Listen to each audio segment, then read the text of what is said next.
I am Harrison Bennett. I am 70 years old, and somehow still healing from wounds my own flesh and blood inflicted. As a retired civil engineer, I spent my life building strong foundations, only to watch my own family crumble from the inside out. Last Thanksgiving, they invited me to a lavish dinner in the very house I bought for them. Between the roasted turkey and the expensive wine, I heard my daughter whisper something that shattered my reality. She said the best gift I could give them was to just be gone. I simply packed my bags and smiled. Before I continue this story, let me know where you are watching from in the comments below. Hit like and subscribe if you have ever had to stand up to family who took your love for granted and underestimated your worth. Growing up and working in Seattle meant knowing exactly how to weather a relentless storm. But inside this sprawling 3-story mansion, a damp coldness permeated every corner that no winter rain could ever match.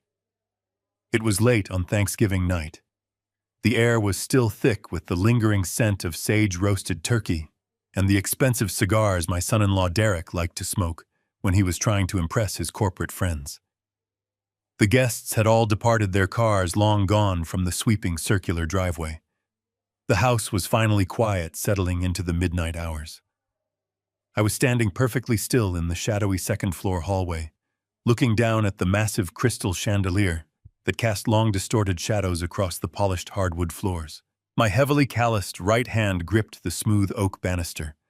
My knuckles were white from the tension. For 40 years, I worked as a civil engineer. I built suspension bridges that spanned massive, unpredictable rivers. I constructed towering commercial buildings designed with deep reinforced pillars to withstand the most violent earthquakes. Because of that lifetime of experience, I was trained to recognize the exact sound and feeling of a foundation cracking under pressure. It is a subtle, dangerous groan, a vibration of a structure that is fundamentally compromised and about to fail catastrophically. I was feeling that exact vibration right now, but it was not coming from the wood, the concrete, or the steel of this magnificent house. It was coming from the kitchen directly below me. The kitchen lights were dimmed to a soft amber glow, but from my vantage point on the landing, I could clearly see the silhouettes of my daughter Valerie and her husband Derek. I had originally just come upstairs to grab a warm sweater from the laundry room, intending to head straight back down to my living quarters in the basement. I stopped dead in my tracks when I heard my name spoken with a level of pure venom I had never heard before. The absolute hostility in Valerie's voice physically pinned me to the floor. It was a sharp, spiteful hiss, completely devoid of the sweet, loving, and affectionate tone she always used when she was asking me to cover another one of their maxed-out credit card bills. "He is draining my patience, Derek," Valerie snapped. The sharp clinking of crystal wine glasses punctuated her harsh words. "I cannot handle another holiday pretending everything is fine while he wanders around the house like he owns the place. He is always just there, lurking." Derek sighed, a heavy, exhausted, and deeply annoyed sound. He leaned against the imported Italian marble countertop that my life savings had paid for. "We just have to endure it, Val. Keep playing the game a little longer. Keep smiling. You know we need him right now." "Endure it," she scoffed, slamming a silver fork into the sink. "He is suffocating us. I can barely stand to look at him chewing his food at my dining table. The best Thanksgiving gift he could give this family is to just be gone. Permanently. To just be gone. Permanently." Those 5 words echoed in the empty, cavernous hallway, striking me directly in the chest with the force of a physical blow. I closed my eyes, feeling a sudden, intense pressure gripping my lungs. I did not storm down the stairs. I did not shout, scream, or demand a tearful explanation. I just stood there in the suffocating darkness, letting the brutal reality of my situation completely wash over me. This was a highly exclusive, upscale neighborhood in Seattle, a gated community of multi-million-dollar homes with manicured lawns and private security. This specific house, with its custom-built heated swimming pool, its vaulted ceilings, and its state-of-the-art chef kitchen, only belonged to them because of me.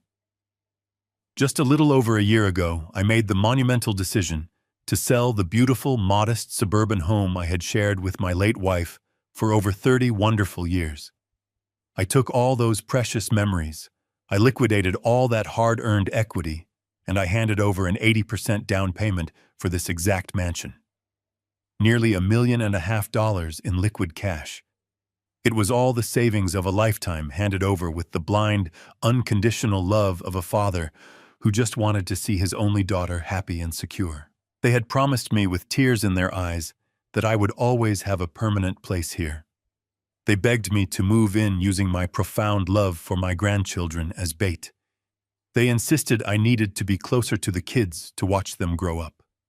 They swore to me that I would be the honored patriarch of the household and that I would never want for anything in my twilight years. So I took the basement. I let them have the grand master suites, the bright sunrooms, the entire luxurious upper life of the house. I relegated myself to a remodeled basement, entirely convinced that the personal sacrifice of my own space was a small price to pay to keep my family united and close. I looked down at my worn, tired hands that had worked tirelessly through freezing rain, sleet, and blistering summer heat to provide food, shelter, and private school tuition for Valerie. Hands that had literally signed away my personal independence for her ultimate comfort. And this was my final return on investment. I was entirely disposable. I was a nuisance. I was a bothersome burden that needed to disappear so they could enjoy my money in peace. I listened intently as they chuckled together in the kitchen. I heard the sound of a bottle opening as Derek poured them another glass of expensive red wine, celebrating their little secret toasting to their mutual burden. I quietly let go of the oak banister. I turned around and walked silently down the carpeted back stairs toward the heavy wooden door that led to the basement. Every step I took was deliberate and completely silent. I did not shed a single tear.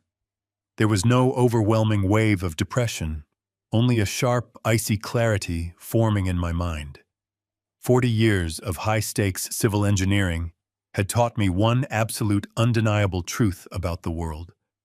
When a massive structure is fundamentally broken from the inside out, you do not waste your time crying over the cracked walls or the peeling paint. You pull out the original blueprints, you carefully calculate the structural damage, and you bring the entire thing down to the ground with controlled precision. My daughter and my son-in-law had made their desires crystal clear. They wanted me gone. They wanted me erased from the picture so they could claim the throne I built. I decided right then and there, standing in the cold shadows of my basement room, that I would give them exactly what they asked for. I would vanish. But I was not going to leave empty-handed. I was going to take back every single brick, every single dollar, and every ounce of security I had built this fraudulent life with. The demolition had officially begun. The morning after Thanksgiving felt heavier than the thousands of tons of concrete I used to pour. I woke up in the basement, the air still carrying the faint, sickeningly sweet scent of roasted turkey and cranberry sauce from the night before. I lay in bed for a long time, staring at the exposed pipes on the low ceiling. I had spent my entire life making sure massive structures held together under immense physical pressure. Now I was preparing to test the absolute limits of my own family. I dressed slowly, deliberately, choosing an old, slightly frayed flannel shirt and faded jeans. I needed to look the part they had written for me.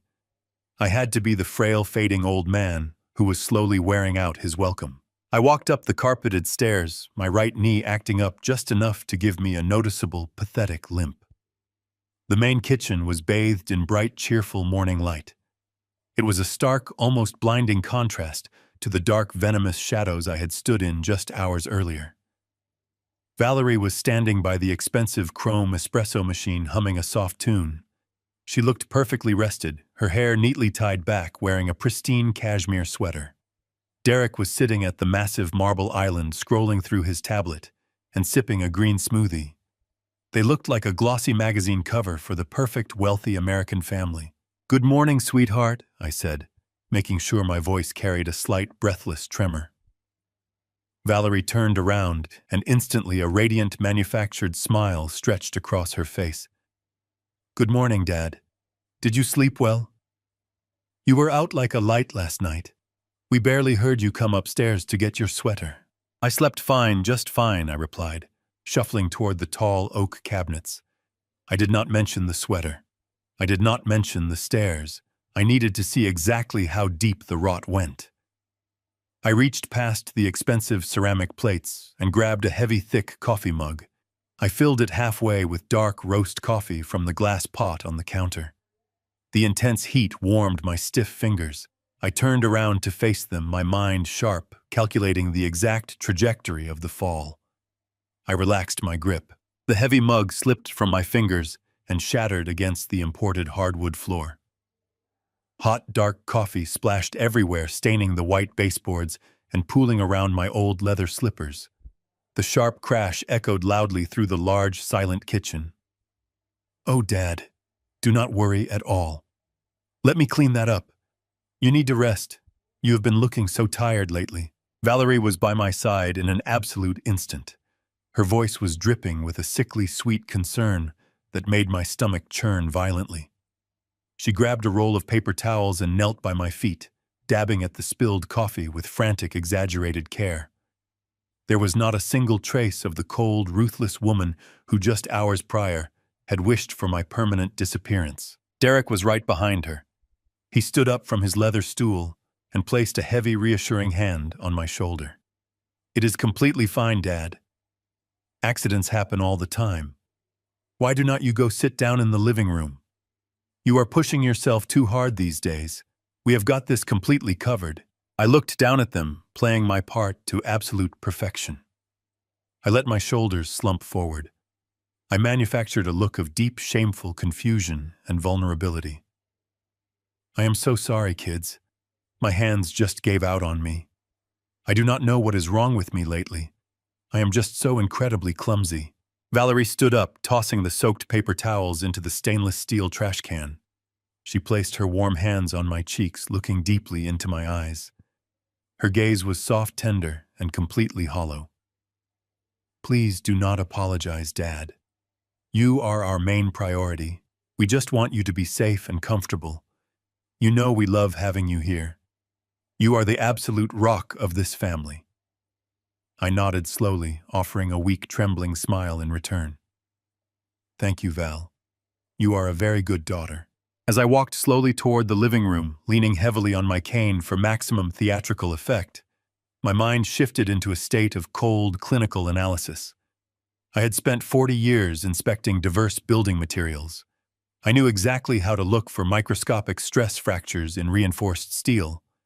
I knew how to test the tensile strength of concrete before it was ever trusted to hold up a towering skyscraper. Right now, I was looking at the structural integrity of my daughter's soul, and it was entirely compromised. The discrepancy between her midnight confession and her morning performance was a massive, glaring red flag. It was a structural failure of the highest possible degree. When someone smiles at you with dead eyes while cleaning up your mess, it is not an act of love. It is an act of strict containment. They were managing me. They were treating me like a hazardous liability that needed to be pacified until it could be properly disposed of. I sat down in the oversized leather recliner in the living room. From here, I had a clear, unobstructed view of the kitchen through the wide archway. I watched them whisper to each other. I could not hear the exact words, but I could easily read the hostile body language. Derek rolled his eyes, a quick, sharp motion of utter disdain, before violently wiping down the floor with a wet rag. Valerie pinched the bridge of her nose, her posture completely rigid with intense annoyance. The loving mask had slipped the very moment they thought they were out of my line of sight. They truly thought I was losing my mind. They thought the foundation of my intellect was rapidly crumbling, making me entirely blind to their transparent manipulation. But an experienced engineer never stops calculating. I sat in that expensive chair, gripping the armrests tightly, and I began to map out the detailed blueprint of their vast deception. Every fake smile was a load-bearing wall made of rotting, unstable wood. Every sweet word was a faulty, dangerous rivet. They had built this entire luxurious lifestyle on my dime naturally, assuming I would simply fade away quietly into the convenient background. I watched Derek pull out his phone and swipe through his screens with a frantic, nervous energy.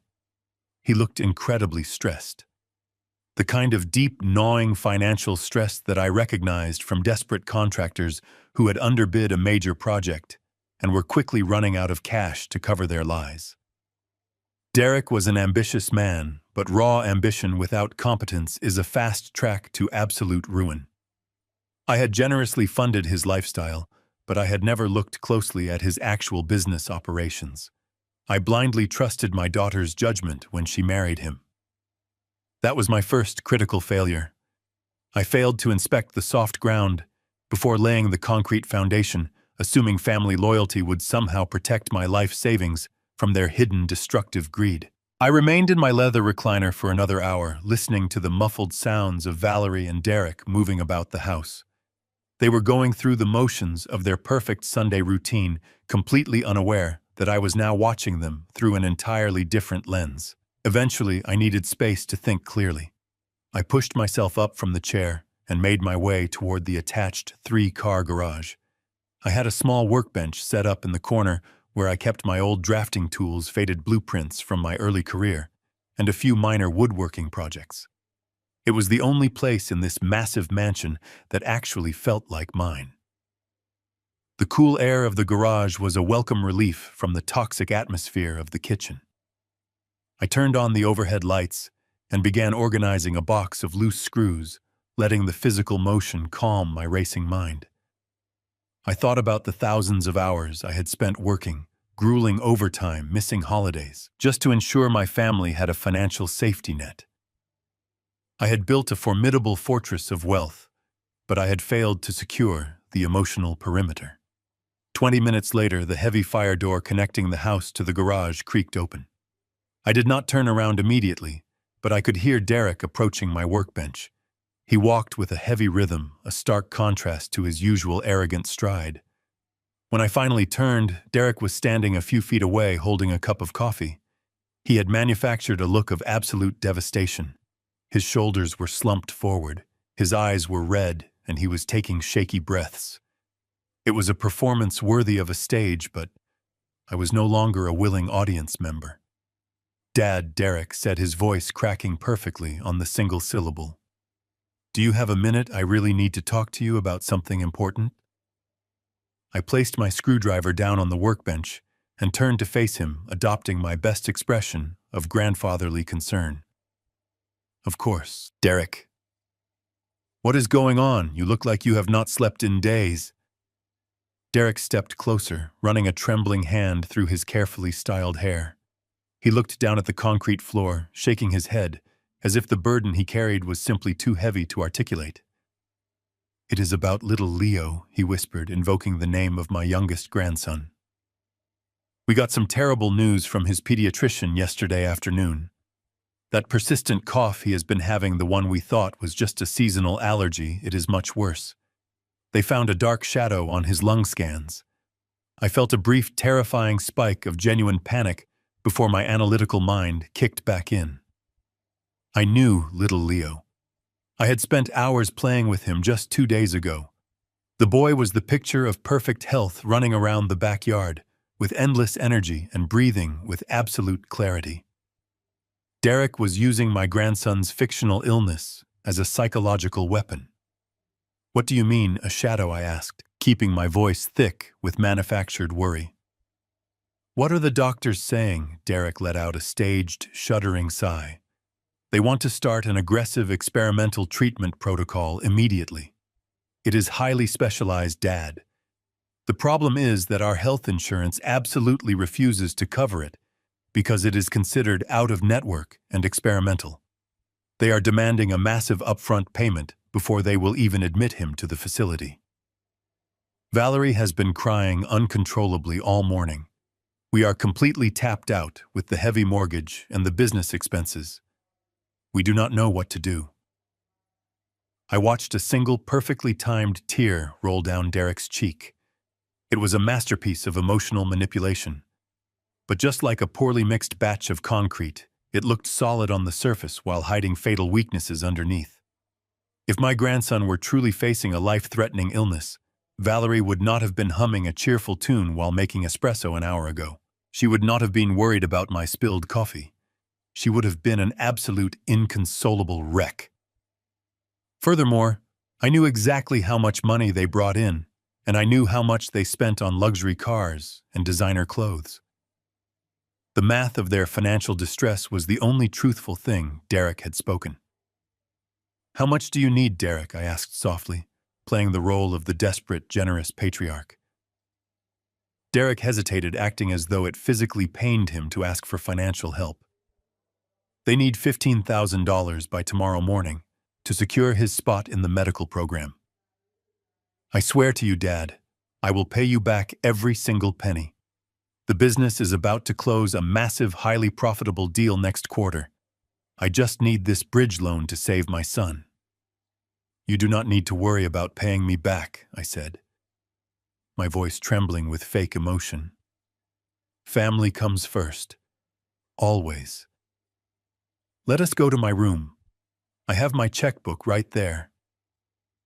I walked slowly past him, limping heavily, leading the way down to my basement suite. Derek followed close behind his footsteps, now carrying a subtle, eager energy that betrayed his relief. I sat down at my small wooden desk and pulled my leather-bound checkbook from the top drawer. I clicked my pen, hovering it carefully over the paper. This was the ultimate test. I needed to see the monster hiding behind the mask. I carefully wrote out the date. Then, on the numerical line, instead of writing 15,000, I deliberately added an extra zero, making it 150,000. I made my handwriting deliberately shaky and erratic. I signed my name with a messy, illegible scrawl that looked nothing like my usual precise signature. I tore the check from the booklet and held it out toward him with a trembling hand. "Here you go, Derek," I whispered. "Anything for little Leo." Derek reached out and snatched the check from my fingers with astonishing speed. The grieving, desperate father routine vanished in a fraction of a second, replaced by raw, hungry greed. He looked down at the slip of paper, ready to celebrate his easy victory. But as his eyes registered the numbers, his expression contorted violently. The greed morphed into pure, unadulterated disgust. He stared at the excessive amount, realizing the bank would immediately flag and reject a check with such an obvious catastrophic error. His jaw clenched tightly. His nostrils flared. For a split second, he forgot I was in the room. The mask fell away completely, revealing the cold, calculating predator underneath. "You are really losing your mind, old man," Derek muttered under his breath. The words were quiet, but in the silence of my basement room, they rang out like a gunshot. The sheer contempt in his voice was absolutely staggering. It was not a statement of concern for my mental health. It was an expression of extreme annoyance that my supposed cognitive decline was inconveniencing his theft. I sat perfectly still. I had given this man my home. I had funded his life. He felt absolutely nothing. After Derek left the garage, I waited for the tremor in my chest to subside. I was a man of logic, yet the weight of their deception defied all my metrics. I spent another hour organizing my tools, letting reality harden into absolute resolve. When I walked back into the house, the afternoon sun cast long shadows across the living room. I went to the foyer to check the Daily Mail, a simple routine I had maintained for my entire adult life. I opened the brass slot and pulled out a thick stack of envelopes. I sorted through the glossy catalogs, utility bills, and junk mail. Immediately, I noticed something was fundamentally wrong. The first week of this month always brought my financial statements. I expected thick envelopes from my bank investment firm and retirement accounts. They provided the exact balance of the funds actively sustaining this household. Today, there was absolutely nothing bearing my name. I flipped through the stack 3 times, thinking my eyes had perhaps missed a plain white envelope hidden between the junk. They were completely gone. I walked into the kitchen where Valerie was flipping through a magazine. I set the mail on the marble counter with a deliberate thud. Valerie glanced up with an expression of manufactured curiosity. "Is there something wrong, Dad?" she asked, turning a page with a manicured finger adorned with a diamond ring I had paid for. "I am missing my bank statements, Valerie," I said neutrally. "They always arrive on the 4th. Did you bring in the mail this morning?" Valerie let out a soft sigh, closing her magazine. She looked at me with a profound, pitying sadness that made my stomach churn. "Oh, Dad.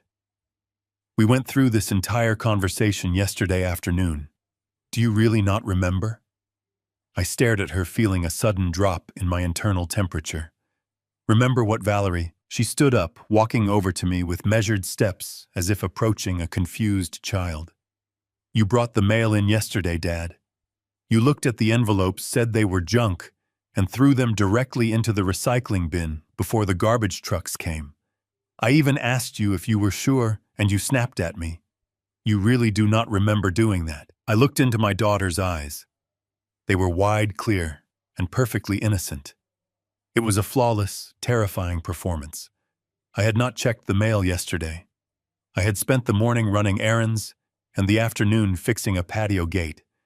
I knew with unshakable certainty that my memory was perfectly intact.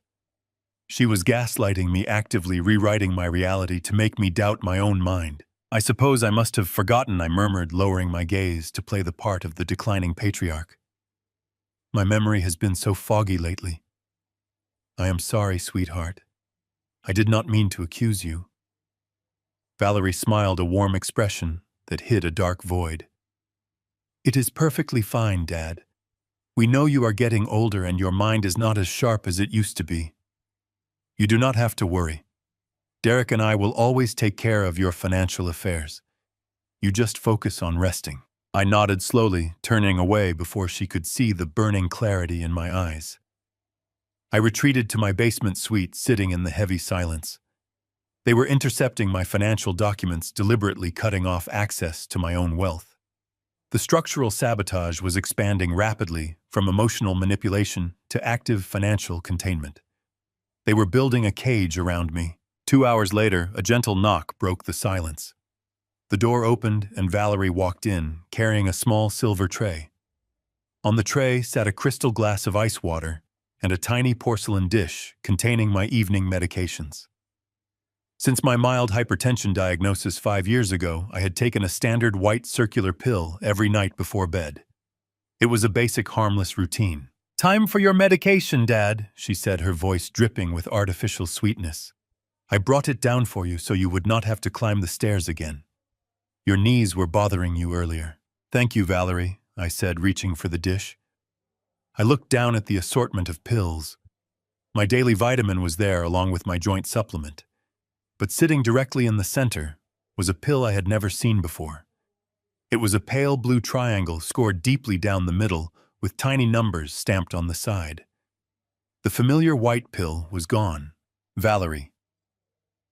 "What is this blue pill?" I asked, picking it up and examining it under the warm light of my reading lamp.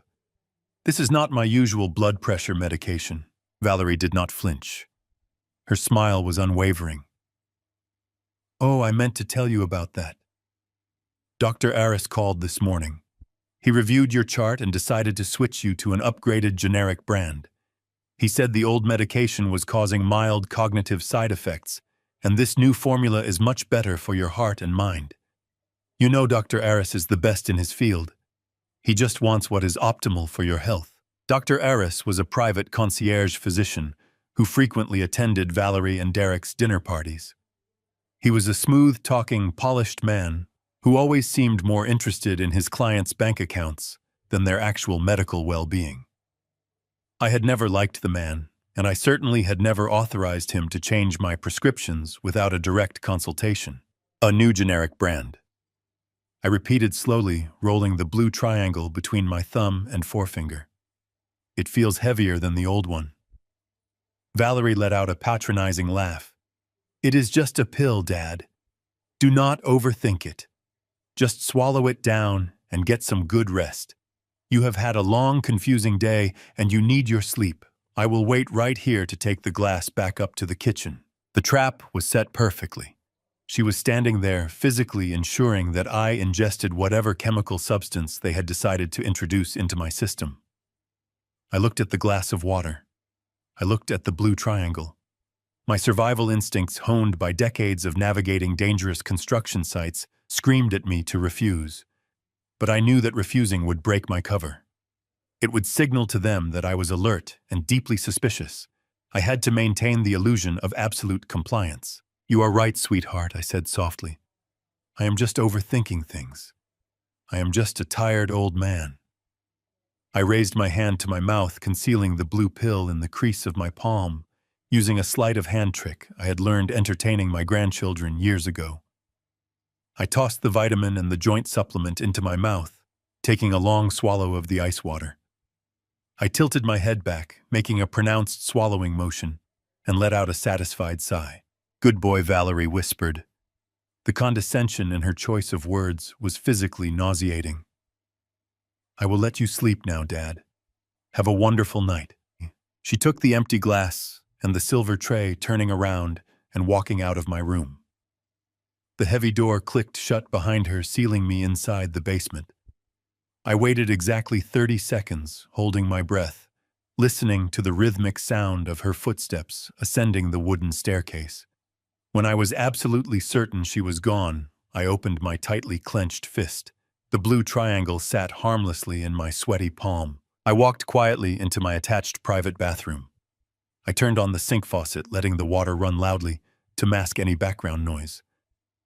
I took a piece of toilet paper, carefully wrapped the blue pill inside it, and slid it deep into the front pocket of my jeans.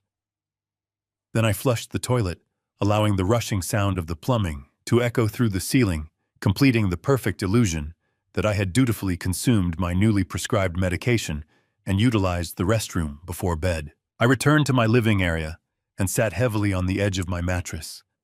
The darkness of the basement seemed to press in on me from every direction. I placed my hands flat on my knees and took a deep breath. I closed my eyes and began mentally running through complex mathematical equations. I calculated the load-bearing capacity of a steel beam under extreme thermal stress. I recalled the precise sequential digits of pi to 30 exact decimal places.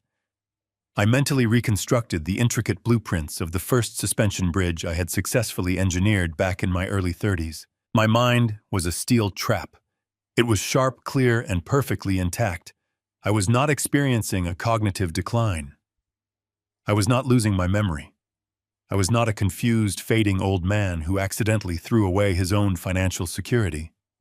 Every gear in my brain was turning with flawless, lubricated precision. The horrifying reality of my situation settled over me like a heavy, suffocating blanket of wet snow. They were not just waiting for me to naturally pass away. They were actively treating me like a helpless dementia patient to create a false narrative. They were intercepting my mail to isolate my finances. And now they were trying to feed me unauthorized, unknown chemical substances through a corrupt, greedy doctor. The unease that had started as a subtle vibration in my chest had now completely solidified into a cold, hard, undeniable fact. I reached into my pocket and touched the small tissue wrapped around the blue pill. This was no longer just a familial dispute over boundaries and respect. This was a calculated attack on my autonomy, my health, and my very existence.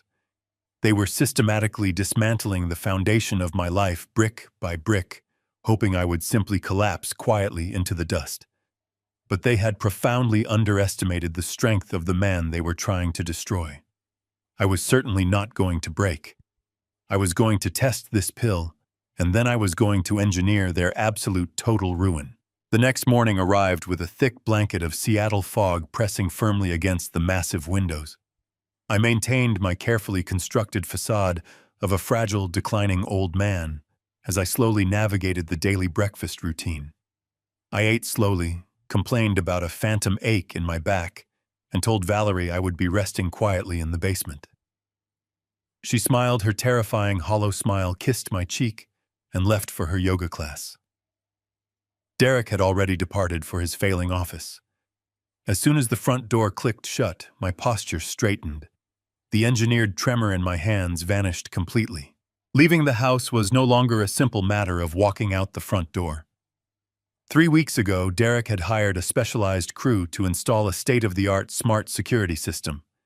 At the time, he claimed it was to protect the property from a recent rash of neighborhood burglaries. As I walked quietly through the main floor, I took a closer look at the placement of the sleek black domes. A security camera designed to deter intruders is typically angled outward, covering the perimeter, the driveways, and the external access points. These cameras were angled inward. They covered the primary hallways, the kitchen island, the staircase, and the path to my basement door. They were not looking for outside threats. They were looking at me. They were a digital warden, constantly monitoring my every single movement. Fortunately, civil engineers are absolute experts in spatial geometry and intersecting lines of sight. I had already calculated the exact mathematical blind spots days ago. I moved with slow, deliberate precision. I hugged the dining room wall, slipping silently behind the massive china cabinet, completely avoiding the viewing angle of the hallway lens. I reached the side door that led to the utility corridor. From there, I seamlessly accessed the secondary garage exit, a heavy steel door that I knew was not wired to the main alarm grid. I stepped out into the damp, chilly morning air, wrapping my dark trench coat tightly around my shoulders to ward off the biting wind. I did not take my own car. Derek had linked a GPS tracking application to my vehicle under the guise of helping me find it if I ever got lost in a parking lot. Instead, I walked 4 blocks down the winding tree-lined street to the busy main avenue and hailed a passing taxi. I instructed the driver to take me downtown. I needed an independent private toxicology laboratory. I could not risk taking the pill to a standard pharmacy or my regular physician, as Valerie was legally listed as my emergency contact and primary care proxy. She would be instantly alerted to any inquiries I made about my medications. I needed absolute discretion and objective, undeniable data that they could never tamper with. The taxi dropped me off in front of a sterile, unassuming glass and steel building. The directory listed a highly specialized forensic testing facility on the 4th floor. I rode the elevator up, feeling the distinct heavy weight of the blue pill wrapped in tissue inside my right pocket. The reception area was incredibly quiet, bathed in harsh fluorescent light, and smelled faintly of antiseptic chemicals and bleach. I approached the front desk and spoke to a young professional-looking woman in a crisp white coat. I explained that I needed an immediate chemical analysis of an unidentified pill. I requested a priority rush order, explicitly stating that I did not care about the financial cost. She handed me a thick stack of confidentiality forms and a secure plastic specimen bag. I carefully transferred the blue triangle into the bag, sealed it tight, and handed over $500 in cash to ensure anonymity. She told me the rapid analysis would take approximately 90 minutes. I took a seat in the waiting area, choosing a stiff vinyl chair in the far corner. I folded my hands patiently in my lap and allowed the deep silence of the room to completely envelop me. 90 minutes is a very long time to wait when your entire life is hanging in the balance, but patience is a fundamental virtue forced upon every successful builder. As I sat there watching the minute hand tick forward, my mind drifted back to my years in the field.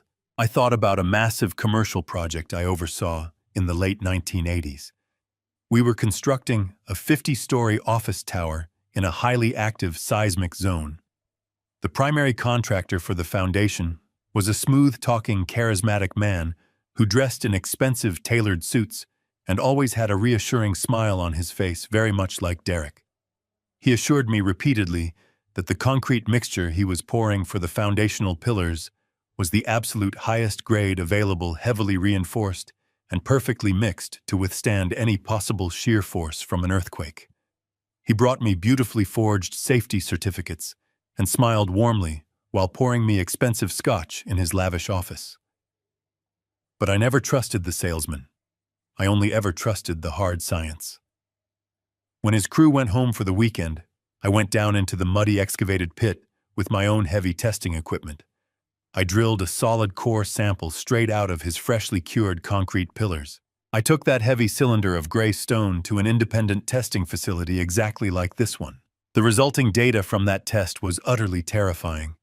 The concrete was entirely substandard, illegally mixed with excess sand and cheap filler to save him millions of dollars in material costs.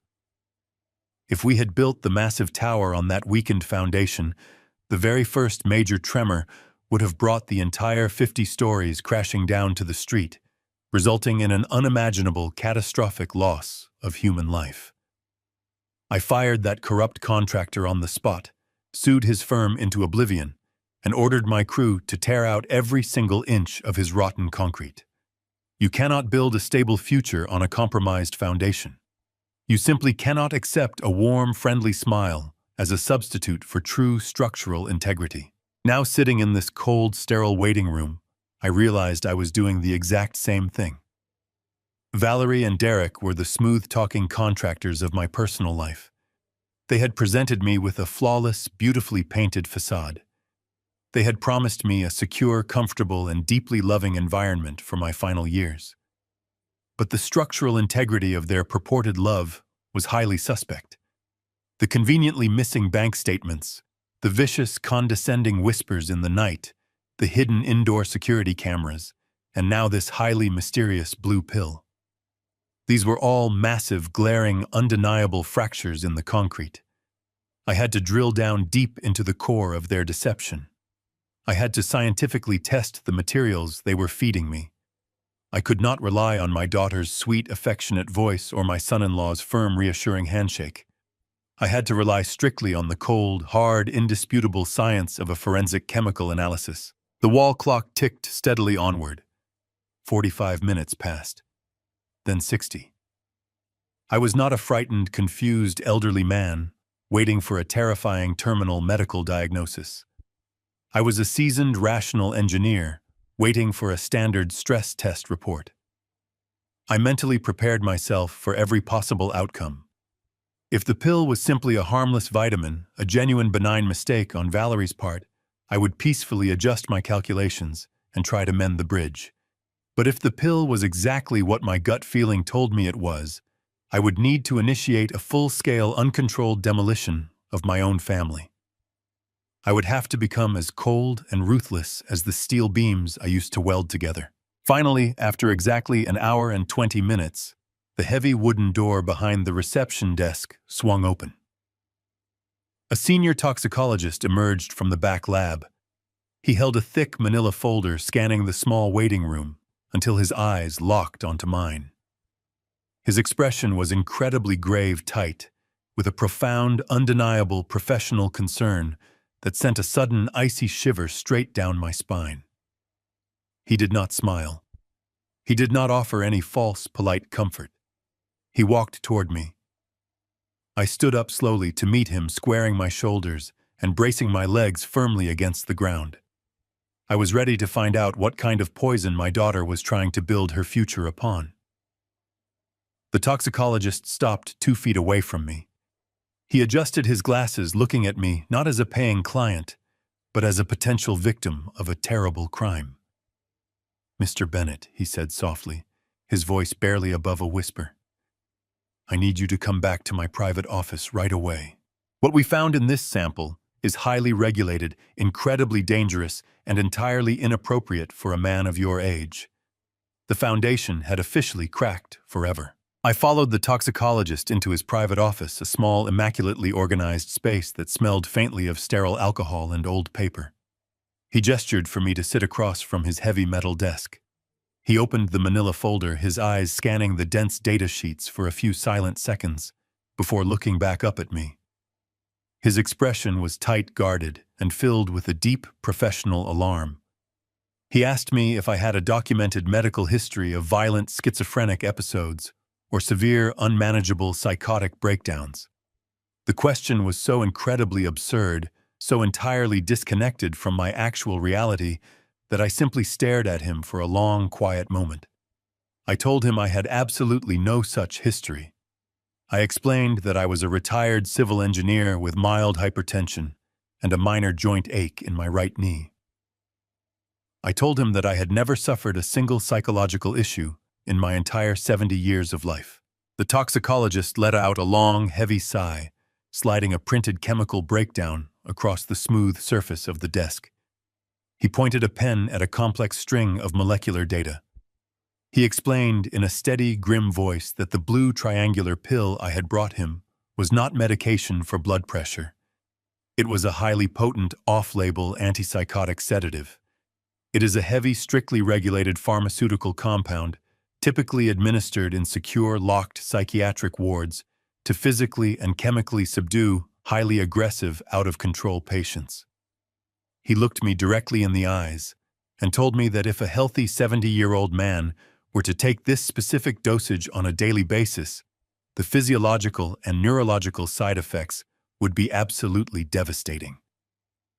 Within a week, I would experience severe, unshakable lethargy. Within a month, my short-term memory would begin to completely disintegrate. I would suffer from extreme mental confusion, a drastic loss of fine motor skills, and severe cognitive symptoms that perfectly mimic rapid-onset dementia. I sat perfectly still in the stiff vinyl chair, absorbing the sheer, horrifying weight of his clinical words. My mind processed the data with the cold, ruthless efficiency of a structural stress test. Valerie and Derek were not just passively waiting for me to naturally pass away so they could comfortably inherit my accumulated wealth. They were not merely intercepting my bank statements to isolate me financially and keep me in the dark. My own flesh and blood, the daughter I had raised, protected and provided for, was actively, methodically poisoning me in my own home. They were intentionally, chemically lobotomizing me. They wanted to systematically erase my intellect, wipe away my memories, and strip me of my agency. They intended to reduce me to a drooling, compliant, vegetative shell of a human being. It was an act of profound, unimaginable cruelty. They were engineering a completely fabricated medical reality where my eventual, inevitable decline would seem entirely natural and tragic to any outside observer. Dr. Aris, their polished, wealthy, arrogant friend, was clearly a willing, compensated accomplice in this malicious pharmaceutical conspiracy. The betrayal was so incredibly deep, so fundamentally evil and vile, that it completely bypassed my capacity for normal human grief. I did not feel the urge to cry. I did not feel the desire to scream or break down in despair. The profound sorrow that had been welling up inside my chest since Thanksgiving night instantly evaporated. It was entirely replaced by a cold, searing, and absolute rage. But it was not a reckless, explosive anger. It was the precise, highly controlled fury of a veteran architect who suddenly realizes a major structure has been maliciously rigged to fail by the very people he hired to protect it. I looked at the toxicologist, my voice perfectly steady and devoid of any fragile tremor.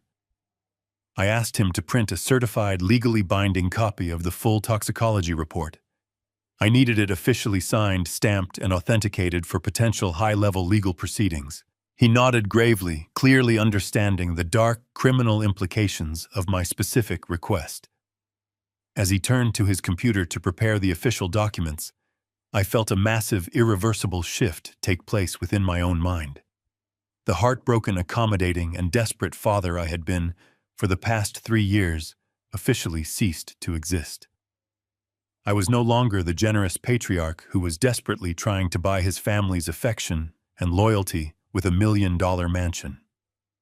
That naive man had permanently died in this cold, sterile office. In his place stood a cold, calculating, and utterly ruthless tactician. I had spent 4 decades of my professional career identifying hidden structural vulnerabilities and holding corrupt, negligent contractors completely accountable for their dangerous actions. I knew exactly how to build an airtight, undeniable case against people who cut corners, forged documents, and violated the law. Valerie and Derek had initiated a hidden war of attrition against me naturally, assuming I would be an easy, oblivious, and defenseless target. They thought my age made me a fool.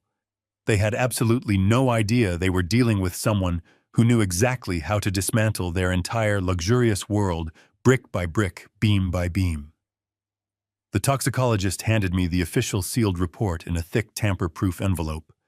I paid the remaining balance of his fee in cash, sincerely thanked him, for his profound diligence and extreme discretion, and placed the critical document securely into the inner breast pocket of my heavy trench coat. I walked out of the laboratory, taking the elevator down to the ground floor, and stepped back out into the dense, chilling Seattle fog. The damp, freezing air felt incredibly refreshing against my heated face. I walked to the corner of the busy intersection and hailed another taxi to take me back to the wealthy gated neighborhood. As the cab navigated through the winding, rain-slicked streets, my mind was rapidly racing with complex strategic calculations. I needed to gather far more evidence before I made my final move. I needed to meticulously map out the entire scope of their financial, personal, and medical conspiracy before I triggered the final catastrophic collapse of their lives. I knew with absolute and unwavering certainty that I had to return to that massive house and continue playing the pathetic role of the frail, forgetful, and rapidly declining old man. It would require an absolute Oscar-worthy performance from me. I had to smile warmly at my treacherous daughter as she handed me literal poison on a polished silver tray. I had to nod graciously at my deceitful son-in-law as he actively squandered my hard-earned money on his truly mysterious emergencies. I would let them feel incredibly comfortable, wildly victorious, and completely secure in their deeply arrogant deceit. I would let them confidently believe they had successfully outsmarted me. Because when a massive towering foundation is finally destroyed, the resulting physical collapse is always sudden, extremely violent, and absolute. I was going to let them build their arrogant, incredibly greedy tower a little bit higher into the dark sky just so the eventual, inevitable fall would completely and utterly obliterate them forever. The long taxi ride back to the neighborhood felt completely different today. I was a master architect, drafting a demolition protocol. I exited the cab a block away to avoid the motion sensors. I slipped through the utility door silently. I walked down to my basement suite and hid the certified toxicology report in my workbench. Then I calmly prepared for the performance of a lifetime. When I heard the front door close upstairs, I initiated the protocol. I messed my hair, untucked my shirt, and adjusted my posture, mimicking the defeated slump of a man whose mind was slipping away. I walked up the stairs with a shuffling gait, dragging my right foot. Valerie was quietly unpacking groceries. She looked up as I entered. "Dad," she said, her voice carrying that sickeningly gentle tone. "Did you rest down there?" I did not answer immediately. I let my eyes wander. I blinked slowly, letting my jaw hang slack. "I was looking for the dog." I mumbled, my voice raspy and intentionally disjointed. "Did you let Buster out?" We had not owned a dog in over 15 years. Valerie froze. The blue pill was supposedly working its magic. "Dad," she said softly, stepping closer. "Buster has been gone for a long time.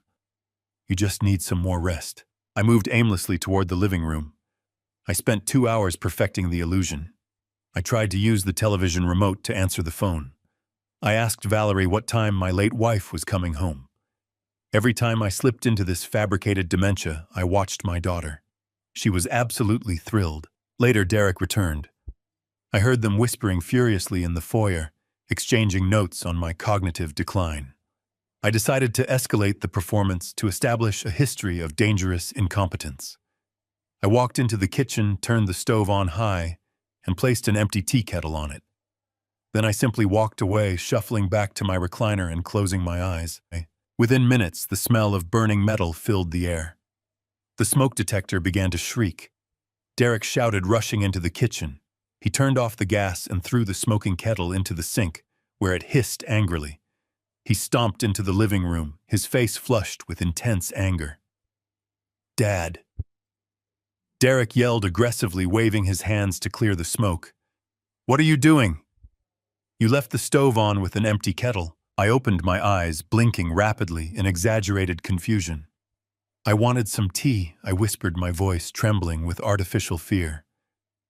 "I am so sorry. I completely forgot." Valerie walked into the room, fanning the air. She exchanged a deliberate look with Derek. It was a look of triumphant victory. They communicated volumes in that single smirk. They finally had their narrative. The old man was a danger to himself. He desperately needed a legal guardian to freeze his assets. "It is okay, Dad," Valerie said, her voice dripping with venomous pity. "We are going to take over all of your important responsibilities now. We will handle the complex finances, the house, absolutely everything. You just go to your quiet room and rest." "Thank you," I mumbled softly, letting a single tear slip down my cheek. "My tired head feels so incredibly heavy right now." "That is just the new medication working to heal your heart," Valerie lied smoothly. "Go to sleep."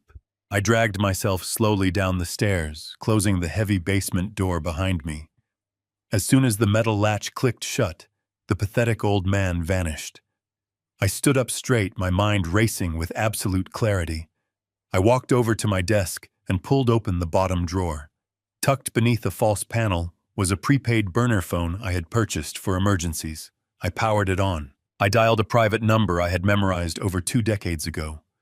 The line rang 3 times before an authoritative voice answered. "Mitchell and Associates," the serious voice said.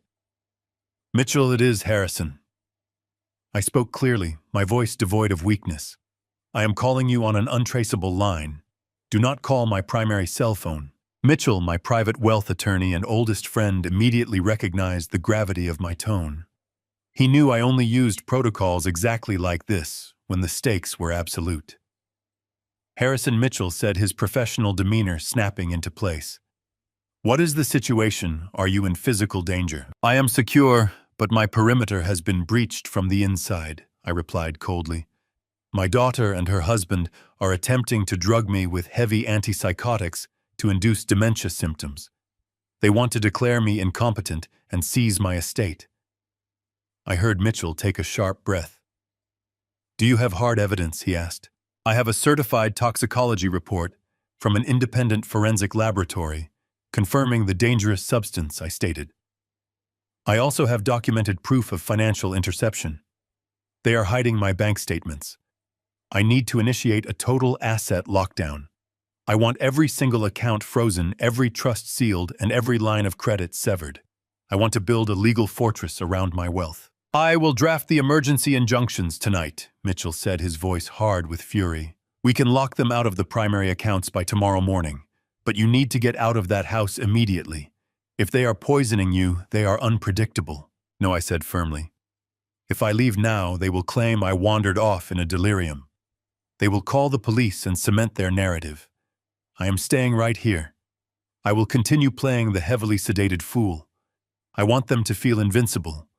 I want them to commit their fraud on paper so we can destroy them completely." "You are playing a dangerous game, old friend," Mitchell warned. "I have managed dangerous structures my entire life," I replied. "We need to meet covertly to transfer power of attorney exclusively to your firm." Tomorrow afternoon, Valerie has her weekly charity luncheon. Derek will be at his office. I will slip out. "There is an old diner 3 miles from your location," Mitchell suggested. "The Rusty Spoon. It is cash only and far off their radar. I will be sitting in the back booth at exactly 2 o'clock. "I will be there," I confirmed. "Have the asset freeze documents ready. Have the disinheritance paperwork prepared. And Mitchell, yes, Harrison, bring a private investigator with you. I want every single financial transaction Derek has made over the last 3 years subjected to a microscopic forensic audit. I want criminal charges drafted for every single cent he has stolen." "Consider it done," Mitchell promised. I ended the call and removed the battery from the burner phone, sliding the pieces back into the hidden compartment.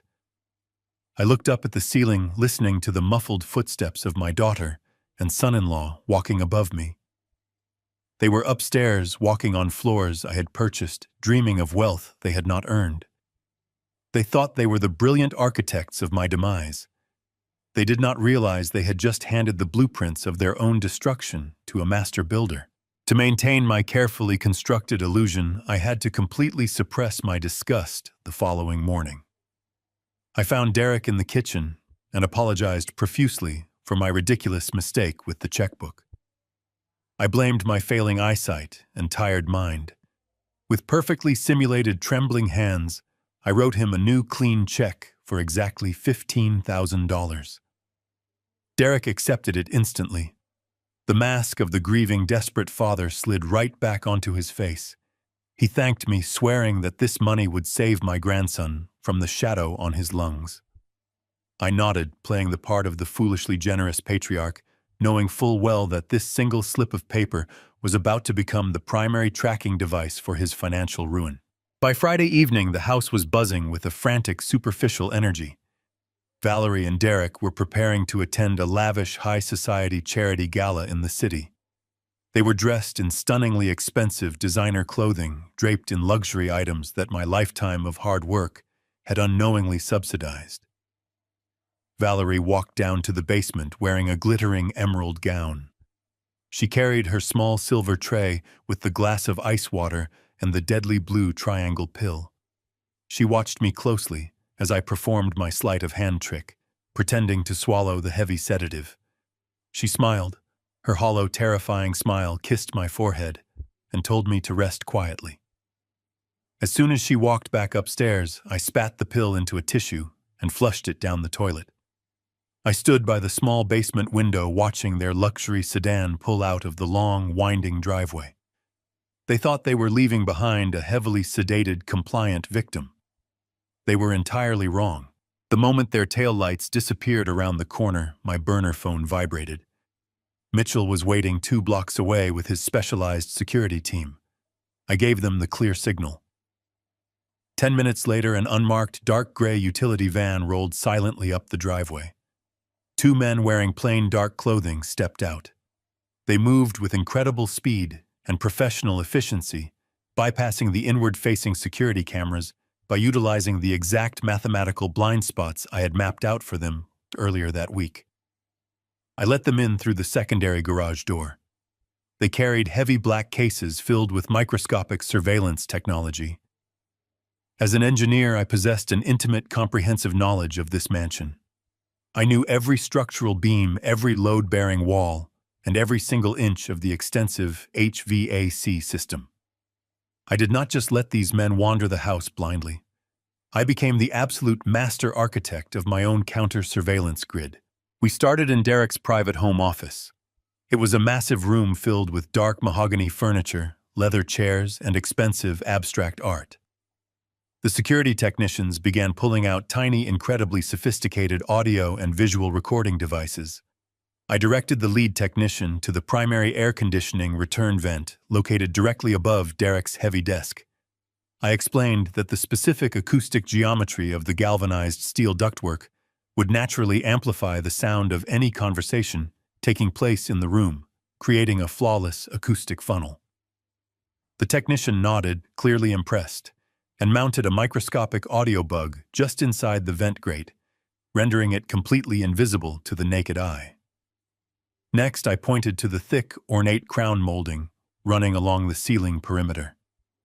We embedded a pinhole camera directly into the intricate woodwork, angling the high-definition lens to capture a perfect, unobstructed view of Derek's computer screen and his locked filing cabinet. We then moved to the main living room, the primary staging area where Valerie and Derek usually conducted their private, venomous conversations about my mental decline. I instructed the second technician to utilize the decorative lighting fixtures mounted high on the stone fireplace. The heat generated by the bulbs would normally interfere with cheap surveillance equipment, but the military-grade sensors Mitchell had procured were completely immune to thermal disruption. We placed 2 additional wide-angle cameras perfectly camouflaged within the dark bronze housing of the light fixtures. Every single whisper, every treacherous smirk, and every cruel manipulation they exchanged in this house would now be captured, recorded, and securely transmitted to an encrypted offshore server controlled exclusively by Mitchell's firm. They had built a digital cage to monitor me, so I simply rewired the entire infrastructure to monitor their absolute guilt. While the security team meticulously finalized the wiring and tested the encrypted transmission signals, Mitchell walked through the kitchen door. He was holding a thick, securely sealed leather briefcase. We sat down at the massive marble island exactly where Derek had sat, while feeding me his fabricated medical emergency. Mitchell opened his briefcase and pulled out a stack of dense financial reports. He looked at me, his eyes hard and unyielding. The forensic accountant had completed the preliminary trace on the $15,000 check I had handed to Derek. Mitchell explained the precise trajectory of the funds. The money did not go to a specialized pediatric hospital. It did not go to an experimental respiratory treatment program. It did not go anywhere near my supposedly sick grandson. The moment Derek deposited the check, the funds were immediately transferred to a generic, obscure holding company registered in Delaware. From there, the money was instantly wired to a high-risk commercial lender to temporarily stall a massive defaulting loan. Derek was drowning in severe, unmanageable corporate debt. His ambitious, independent contracting business was bleeding cash at an astonishing rate. He had taken out predatory loans to cover his operational losses and fund his lavish personal lifestyle. Little Leo was perfectly healthy. The entire story about the dark shadow on his lungs was a sickening, emotionally abusive lie designed exclusively to extort capital from a man they believed was losing his mind. They had weaponized my love for my own grandson to pay off a desperate financial hemorrhage. But the forensic audit did not stop with Derek. Mitchell slid another stack of papers across the cold marble counter. These were detailed records of Valerie's recent spending habits, cross-referenced with the banking statements she had been systematically stealing from my mail. My daughter, the woman who smiled sweetly while handing me powerful sedatives, had been silently transferring massive sums of my liquid assets into hidden private trusts under her sole control.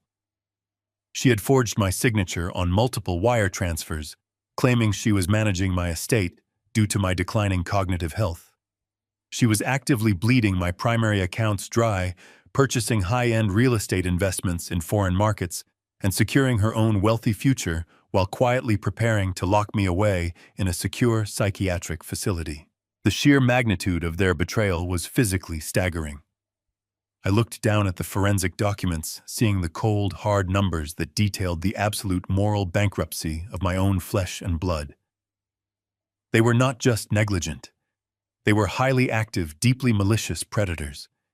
They were chemically lobotomizing me to ensure I could never testify against their massive financial fraud. Every single smile, every warm hug, and every cup of coffee was a calculated tactical maneuver in their long con. I felt a deep, resonant coldness settle into my bones. The rage I had felt in the toxicology lab was no longer a burning fire. It had transformed into solid, impenetrable ice. The lead security technician walked into the kitchen holding a small digital tablet. He nodded to Mitchell and me, confirming that the surveillance grid was fully operational and transmitting perfectly. We tested the audio feeds, listening to the crystal-clear, echoing silence of the empty house. The trap was perfectly set. The steel jaws were open and waiting. Mitchell packed his heavy leather briefcase, placing his hand firmly on my shoulder. He promised me that the legal documents for the total asset freeze were ready to be filed the moment I gave the final command. I thanked him, my voice steady and completely devoid of fear. The security team and my attorney exited through the garage, melting into the dark Seattle night without leaving a trace of their presence. The house was once again perfectly silent. I walked slowly back down the stairs to my basement suite. I lay down on my bed, staring up at the low ceiling. I knew that in a few hours, Valerie and Derek would return from their glamorous gala. They would walk through the front door feeling incredibly victorious and completely untouchable. They would likely pour themselves expensive drinks and laugh about the pathetic, sedated old man sleeping quietly in the basement. They would discuss their debts and stolen wealth, entirely unaware that the walls were listening. They thought they had buried me alive under a mountain of lies and chemical restraints. But an engineer knows that pressure builds continuously until a critical failure point is reached. I closed my eyes, feeling calm. The countdown to their absolute destruction had officially begun. The countdown to their absolute destruction had officially begun. I woke up the next morning before the sun crested the Seattle skyline. The heavy gray clouds mirrored the cold ice that encased my heart. I sat at my small basement desk, my laptop glowing in the dim light. At precisely 6, an encrypted email arrived from Mitchell. The attached file contained the comprehensive findings from the forensic accountant. I opened the document ready to analyze the structural failure of Derek's supposed business empire. The truth was far more sinister than I had ever imagined. Derek did not have a struggling tech startup. He had absolutely nothing. The audit revealed his company officially filed for bankruptcy over 2 years ago. For 24 months, he had been wearing an expensive tailored suit and driving to an empty leased office simply to maintain the grand illusion. He was playing dress-up with my money. But the most devastating revelation was the trajectory of the $15,000 check I had given him just 2 days prior. The money meant to save my grandson from a terrifying respiratory illness did not go toward medical bills. It did not go toward his corporate debt. The forensic trace showed the funds bouncing through 3 shell accounts before landing in a property management ledger in Florida. Derek had used the money to pay the quarterly lease on a luxury beachfront condominium in Miami. The primary occupant of that expensive apartment was a 24-year-old woman with no visible income. Derek was not just a liar and a thief.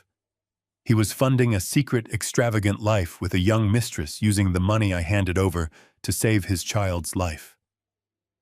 The breathtaking depravity of using little Leo as a pawn to finance his infidelity was a testament to a man who possessed no moral center.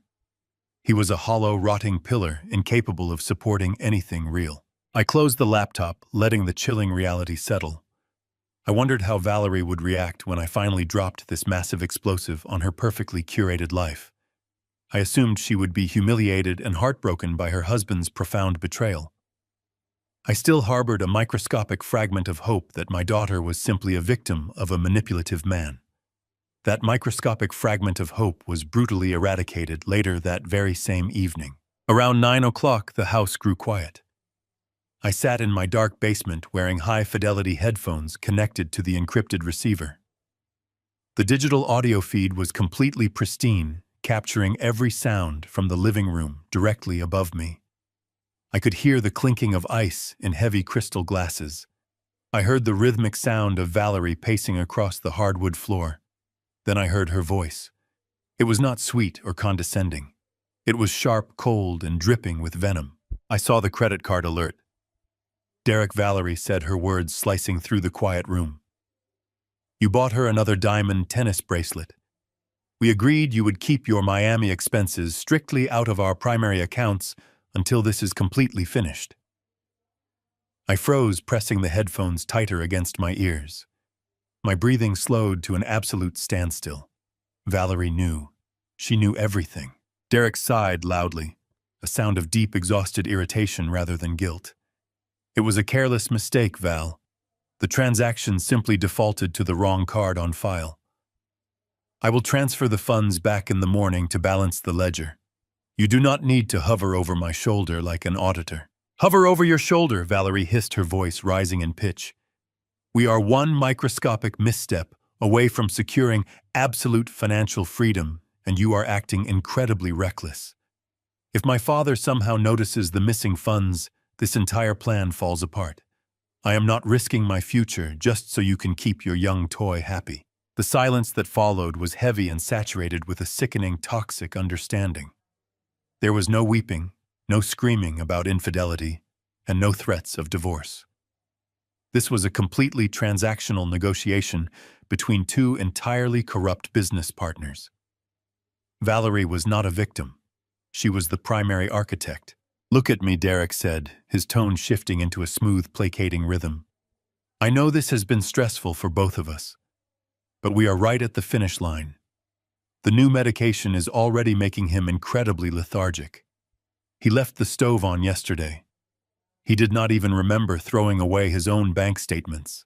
His mind is basically gone. Just endure it for 1 more month. Once we get the old man permanently out of the picture, you get 70% of his $8 million estate. Then we both get exactly what we want. You get the house and the absolute freedom to travel, and I get the capital I need. I heard the soft rustle of clothing. 1 month, Valerie whispered, her voice losing its angry edge, replaced by a dark, hungry anticipation. The lawyer said the guardianship paperwork will be ready to file next week. We just need one major incident to prove he is a total danger to himself. Something undeniable. Then we move him to the memory care facility upstate. They keep their patients heavily medicated. He will not even know his own name by Christmas, and we take control of everything. Derek agreed smoothly. Just stick to the script, Val. Keep giving him the blue pills. Keep smiling. We have already won. I pulled the headphones off, tossing them onto the desk. The silence in the basement roared in my ears. I stood up, feeling a strange, terrifying sense of absolute calm wash over me. The final lingering thread of parental love I held for the woman upstairs simply snapped, dissolving into nothingness. My daughter was not just passively enabling a thief. She was actively orchestrating my physical destruction to expedite her inheritance. She was willing to poison her own father, lock him in a chemical prison, and tolerate her husband's blatant infidelity, all for a 70% cut of my wealth. They had perfectly quantified my entire existence. They had weighed 40 years of my blood sweat and tireless devotion, and decided it was worth far less than the convenience of my sudden disappearance. They thought they were brilliant, untouchable, and completely in control of the narrative. They believed my mind was shutting down, rendering me a silent participant in my own funeral. I walked over to the small mirror hanging above my bathroom sink. I looked at the deep lines etched into my face, the gray in my hair, and the dark bags under my eyes. I looked like an old, tired man. But staring directly into my own pupils, I saw the reflection of a man who had built towering structures designed to withstand hurricane-force winds. I saw a man who understood pressure leverage and the exact mechanics of total structural collapse. I was no longer a heartbroken father, desperately searching for a reason to forgive his flawed family. I was the executioner. I had the raw data. I had the financial records. I had the audio recordings capturing their malicious intent. I sat in the darkness of my basement suite for the next 3 days, meticulously cataloging every word that passed through the hidden microphones. I was no longer a father trying to salvage a relationship. I was an investigator building an airtight criminal case. On Thursday night, I had my headphones securely over my ears, listening to the crystal-clear audio feed transmitted from the main living room. The digital clock on my laptop read 11:45. Valerie and Derek were settling into the leather couches directly above my head. I heard the rustle of heavy paper being spread across the coffee table. Derek was speaking in a low, excited tone. He told Valerie that the paperwork was finally complete. I leaned forward, increasing the volume on the receiver. Derek explained that the initial $15,000 he had stolen from me was merely a temporary bandage to keep his creditors away. His actual debts were astronomical. He needed an injection of capital far more than the cash Valerie had been quietly siphoning from my checking accounts. Derek presented his ultimate financial solution. He laid out the blueprints for a staggering act of corporate fraud. Decades ago, I purchased 3 large commercial properties in the industrial district. These were massive, highly profitable warehouses that I owned completely free and clear of any mortgages. They were the crown jewels of my investment portfolio, generating a steady stream of passive income. Derek told Valerie he had secured a corrupt notary and a desperate commercial lender willing to overlook missing details. Derek was forging my signature to cross-collateralize all 3 commercial properties. He was secretly taking out a massive multi-million-dollar loan against the buildings I had purchased. He planned to use those stolen millions to wipe out his bankrupt business debts, fully fund his luxury lifestyle in Miami, and leave the massive loan for me to default on. Valerie did not gasp. She did not object to the sheer criminality of forging her own father's signature. Instead, she asked a chillingly practical question. She wanted to know how they would prevent me from noticing the sudden liens placed against my assets. Derek let out an arrogant laugh. He told her she did not need to worry about my interference because I would not have the legal capacity to challenge the loans. This was where their plan shifted from simple financial theft into something profoundly evil. I heard the front door chime echo through the audio feed. A third voice entered the living room. It was smooth, polished, and sickeningly familiar. It was Dr. Aris, the private physician who had prescribed the lethal blue pills. He greeted them warmly, accepting a glass of expensive scotch. I sat frozen in my chair, listening as they casually discussed the complete eradication of my human rights. Dr. Aris confirmed that the heavy antipsychotic sedatives were working exactly as intended. He noted that my recent confusion, my lethargy, and the incident with the burning kettle provided the perfect, undeniable foundation for a medical diagnosis of rapid-onset dementia. Valerie eagerly agreed, stating that my mind was completely gone and that I was becoming a severe danger to myself and others. Derek revealed the terrifying endgame. They were preparing to take me to court to establish a total, irrevocable legal conservatorship. They were compiling an entirely fabricated medical dossier signed and authenticated by Dr. Aris, declaring me legally incompetent to manage my personal and financial affairs. Derek explained that once the judge signed the conservatorship order, my signature would be completely meaningless. Derek and Valerie would be granted absolute, unchecked legal authority over every single penny I owned, every property in my name, and every decision regarding my physical health. The sheer magnitude of the conspiracy made the air in my lungs feel incredibly thin. A conservatorship meant I would be stripped of my basic civil liberties. I would not be able to hire a lawyer, access my own bank accounts, or choose where I lived. I would become a prisoner of the state with my treacherous daughter and thieving son-in-law acting as my absolute wardens. But the most sickening detail was yet to come. Valerie asked Dr. Aris where they should place me once the court order was finalized. She casually mentioned a few high-end luxury retirement communities in the surrounding area. She assumed that since they were stealing millions, they would at least provide me with a comfortable room to wither away in. Derek immediately interrupted her, his voice harsh and unforgiving. He explicitly forbade spending their newly acquired wealth on my comfort. Derek told Valerie that luxury care was a complete waste of capital. He pointed out that people in my fabricated condition required locked doors and constant psychiatric monitoring. He had already spoken to a contact at a chronically underfunded state-run psychiatric ward located 3 hours outside the city. It was a grim facility known for heavy chemical restraints and horrific living conditions. Derek coldly calculated that the state facility would absorb my basic Social Security checks, eliminating any out-of-pocket expenses for them. He told Valerie to endure my presence for 1 more month. Once the judge declared me incompetent, they would have me legally dragged out of the mansion by medical transport. They would lock me away in a bleak concrete room. He assured her the heavy doses of antipsychotics would guarantee I never had a moment of clarity again. He chuckled, telling his wife I would not remember my own name by Christmas. Valerie remained silent, processing the horrific reality of dumping her father into a nightmare. I waited, praying for a single shred of humanity to surface. Instead, I heard her softly clink her glass against Derek's. She agreed. I removed the headphones, my hands shaking from a profound, terrifying adrenaline. The betrayal was absolute. They were actively constructing my living tomb. They were going to steal my fortune, finance a Miami mistress, and leave me to rot in a chemical prison where my screams would be completely ignored. The precise cruelty stripped away every remaining ounce of paternal hesitation I held. I was no longer dealing with family. I was dealing with parasites who intended to consume their host. I walked over to the small reinforced safe I had installed beneath the floorboards of my closet. I opened the heavy steel door and pulled out my original estate documents.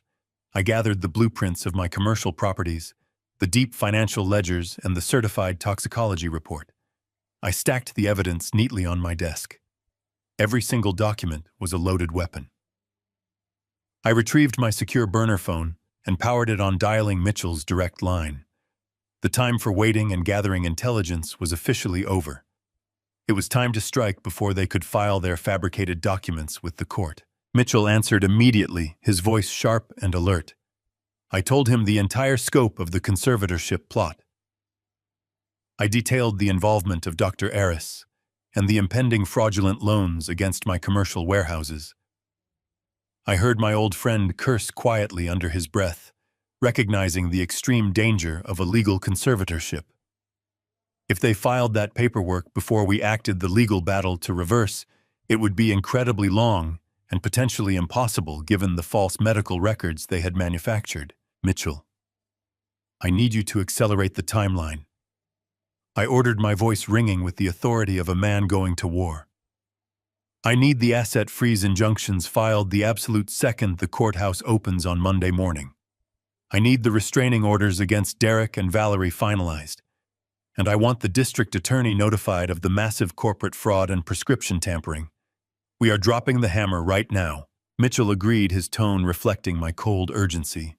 He promised to have a team of corporate litigators and criminal defense specialists ready.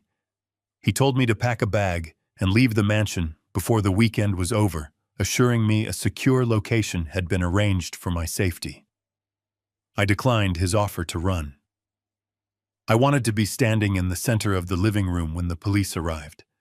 I wanted to look my daughter directly in the eyes when her stolen world was ripped away from her. I spent the rest of the night packing my essential items into a small, nondescript duffel bag, leaving it hidden in the corner. I laid back down on my bed, staring up at the ceiling, where my captors slept peacefully. They thought they had secured a brilliant, flawless victory. They believed the clueless old man was quietly fading into the dark, but the foundation of their entire existence was about to be violently detonated, and I was going to ensure that not a single piece of their lives remained intact. I closed my eyes and waited. The morning sun had barely begun filtering through the basement windows when my encrypted laptop pinged with a new automated audio file. The surveillance system we installed the night before was programmed to alert me whenever ambient noise exceeded a specific threshold. I sat up in bed, my joints stiff from the chill, and reached for my headphones. I clicked the playback icon, bracing myself for another round of their casual cruelty. The recording was time-stamped at 2 a.m. The clinking of glasses had stopped, replaced by the sharp sounds of a keyboard clicking. Derek was speaking, his voice carrying a manic, deeply arrogant energy. He told Valerie he had just received the final confirmation emails from their private travel concierge. Valerie let out a soft, delighted gasp. She asked for specific details, her tone vibrating with unadulterated greed. Derek proudly announced that he had successfully booked 2 one-way first-class tickets to Paris, departing exactly 24 hours after the scheduled conservatorship hearing. He detailed their lavish itinerary.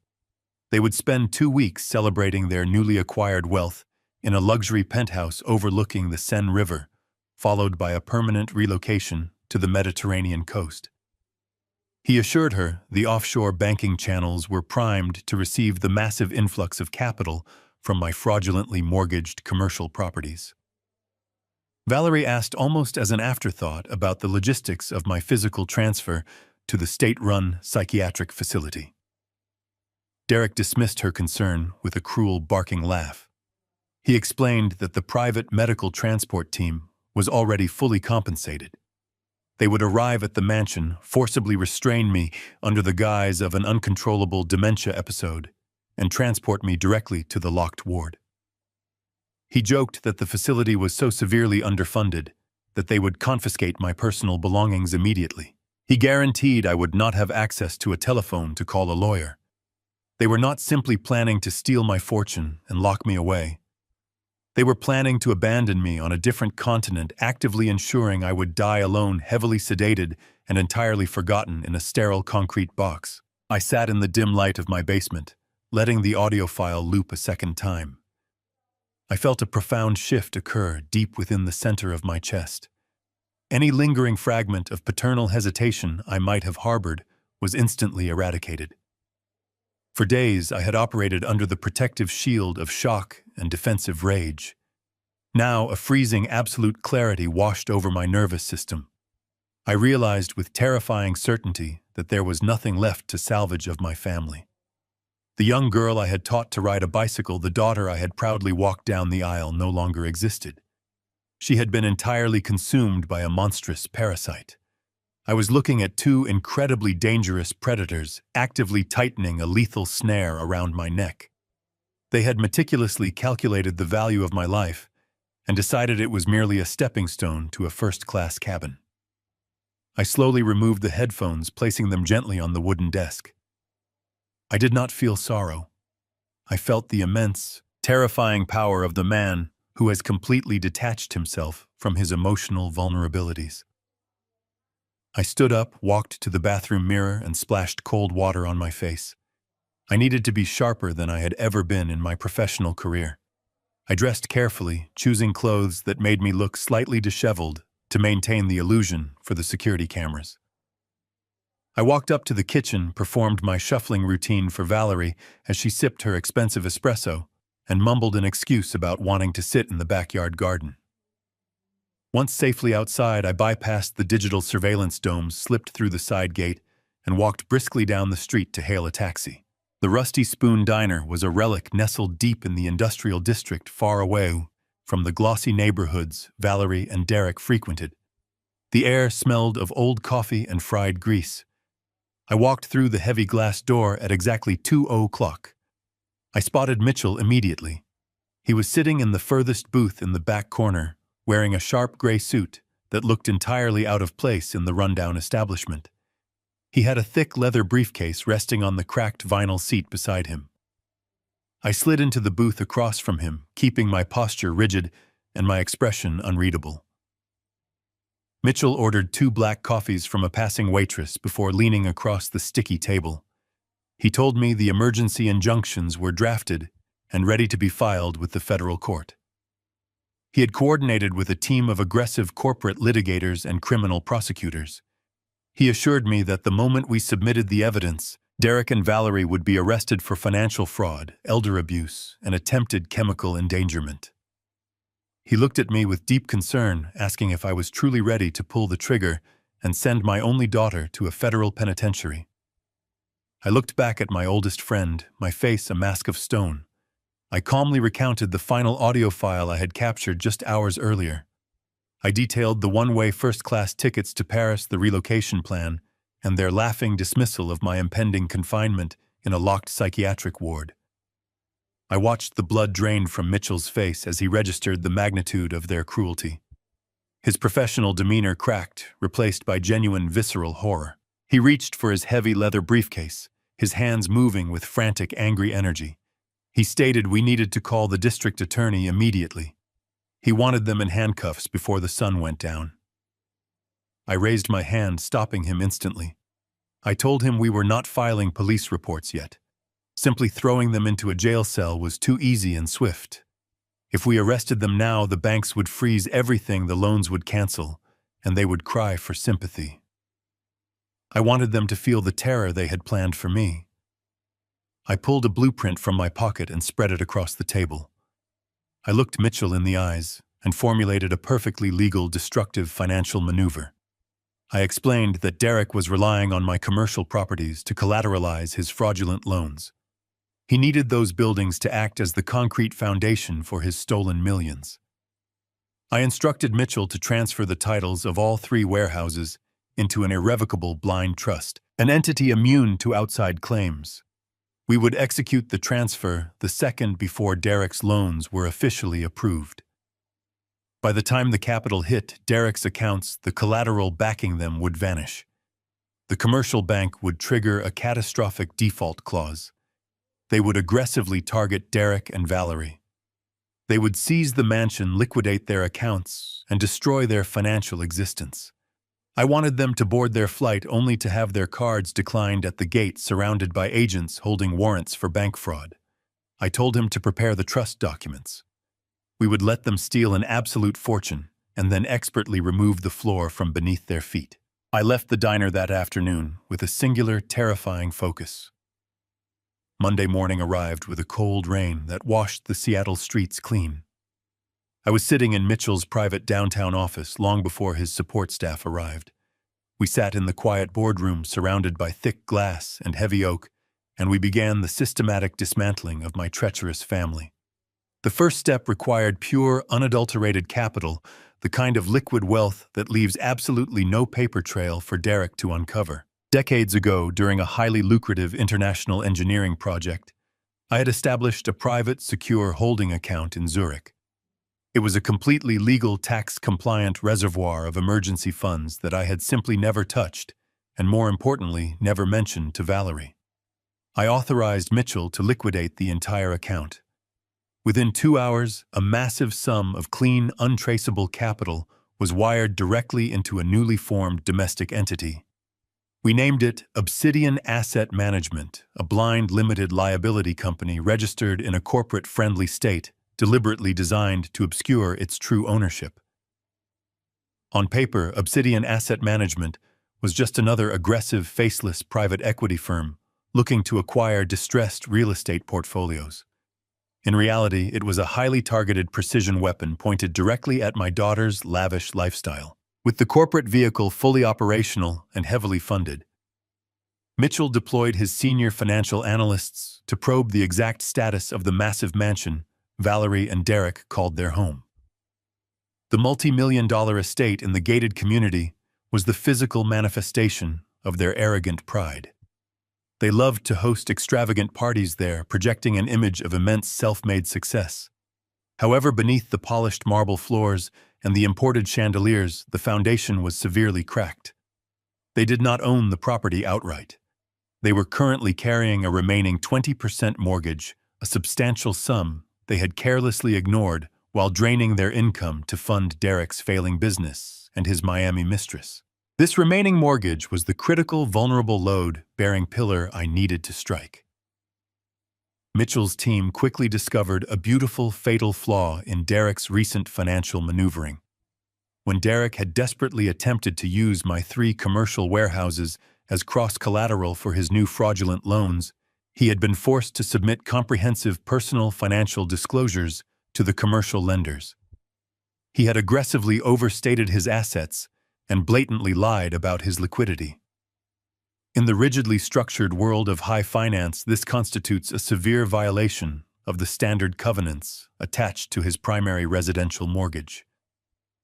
By actively attempting a massive fraud to secure new capital, Derek had unknowingly triggered a cross-default clause hidden deep within the fine print of his original home loan. His mortgage was now in a state of technical default.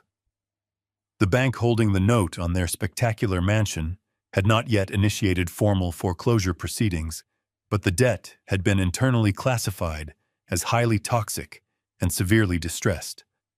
Banks are profoundly risk-averse institutions. They despise holding on to toxic paper, especially when it is tied to a client who is exhibiting highly erratic, fraudulent borrowing patterns across multiple lenders. This was the exact vulnerability we had anticipated, and it was time to drive the wedge straight into the cracks of their crumbling empire. I sat perfectly still as Mitchell initiated the conference call with the senior asset managers at Derek's bank. Mitchell spoke with the cold, ruthless efficiency of a corporate shark. He represented Obsidian Asset Management, an aggressive firm willing to purchase the distressed promissory note immediately in cash, taking the toxic asset completely off the bank's ledger. The bankers were more than eager to eliminate the high-risk exposure. They did not care who was buying the debt, as long as the capital was verified and the transaction was clean. They tripped over themselves to offload the troubled mortgage. The negotiations were very brief. We purchased the entire promissory note at a slight premium to ensure rapid, unquestioned execution. The electronic signatures were applied, the massive wire transfer was authorized from the Obsidian accounts, and the heavy legal documents were permanently recorded. By 3:00 that afternoon, the transaction was fully sealed. I stared at the thick stack of freshly printed contracts resting on Mitchell's mahogany conference table. The ink was dry, but the legal reality was absolute and indestructible. I reached out and touched the heavy paper, feeling a dark, profound satisfaction radiating through my hands. Valerie and Derek believed they were the brilliant masters of their own luxurious universe. They thought they owned the soaring ceilings, the manicured gardens, and the expensive hardwood floors they confidently walked across every single day. They were preparing to lock me in a grim concrete psychiatric ward and fly away to Europe entirely convinced that their spectacular home would be waiting for them upon their eventual return. They had absolutely no idea that the ground beneath their feet had fundamentally shifted. I was no longer just the wealthy, disposable father they were actively trying to drug into submission. I was no longer the pathetic, trembling old man shuffling around their kitchen. Through the impenetrable corporate veil of Obsidian Asset Management, I was now officially their bank. I owned their heavy, distressed debt. I held the absolute, unquestionable legal right to their spectacular mansion. Because they were currently in technical default, they were in active breach of their most critical financial contract. I held the ultimate power to instantly accelerate the loan, demanding the entire remaining balance be paid in full immediately. When they inevitably failed to produce the capital, I possessed the legal authority to seize the property, lock the doors, and throw them out into the cold streets with absolutely nothing but the expensive designer clothes on their backs. They would be left entirely destitute, stripped of the unearned luxury they flaunted with such sickening pride. I walked over to the expansive window in Mitchell's office, looking down at the busy rain-soaked streets of the city below. I thought about the blue triangular pills hidden in my daughter's apron pocket. I thought about the forged medical records sitting in Dr. Aris' polished briefcase. I thought about the 24-year-old mistress laughing in a luxury Miami condominium funded by my grandson's fictitious illness. They had spent months methodically weaving a complex, venomous web of deceit, betrayal, and unspeakable cruelty. They had constructed a massive, arrogant tower of lies, firmly believing I was too weak and too foolish to notice the shadows closing in around me. But they had made the most fatal, arrogant miscalculation possible. They had foolishly targeted a master engineer. I had not simply dodged their falling bricks. I had quietly stepped into the basement of their lives and meticulously rewired the entire foundation with high explosives. The financial charges were perfectly set. The legal triggers were primed and securely locked into place. The trap was now inescapable and absolute. All that remained was the final devastating press of the detonation button. I turned back to Mitchell, a cold, empty smile spreading across my face. I told him to finalize the commercial trust transfers. I was absolutely ready to watch them burn completely. I returned to my basement suite the following morning, the heavy rain outside mirroring the cold, calculated precision that now dictated my every movement. The monumental financial maneuver I had executed with Mitchell was silently setting roots deep within the legal banking infrastructure. Obsidian Asset Management now officially owned the massive suffocating debt attached to the luxurious property directly above my head. Derek and Valerie were living in a fragile glass house entirely oblivious to the heavy wrecking ball swinging directly toward their walls. I sat in my worn recliner listening to the rhythmic hum of the furnace, mentally preparing for the final phase of their self-orchestrated destruction. Mitchell had warned me that desperate people take desperate measures when they firmly believe their window of opportunity is rapidly closing.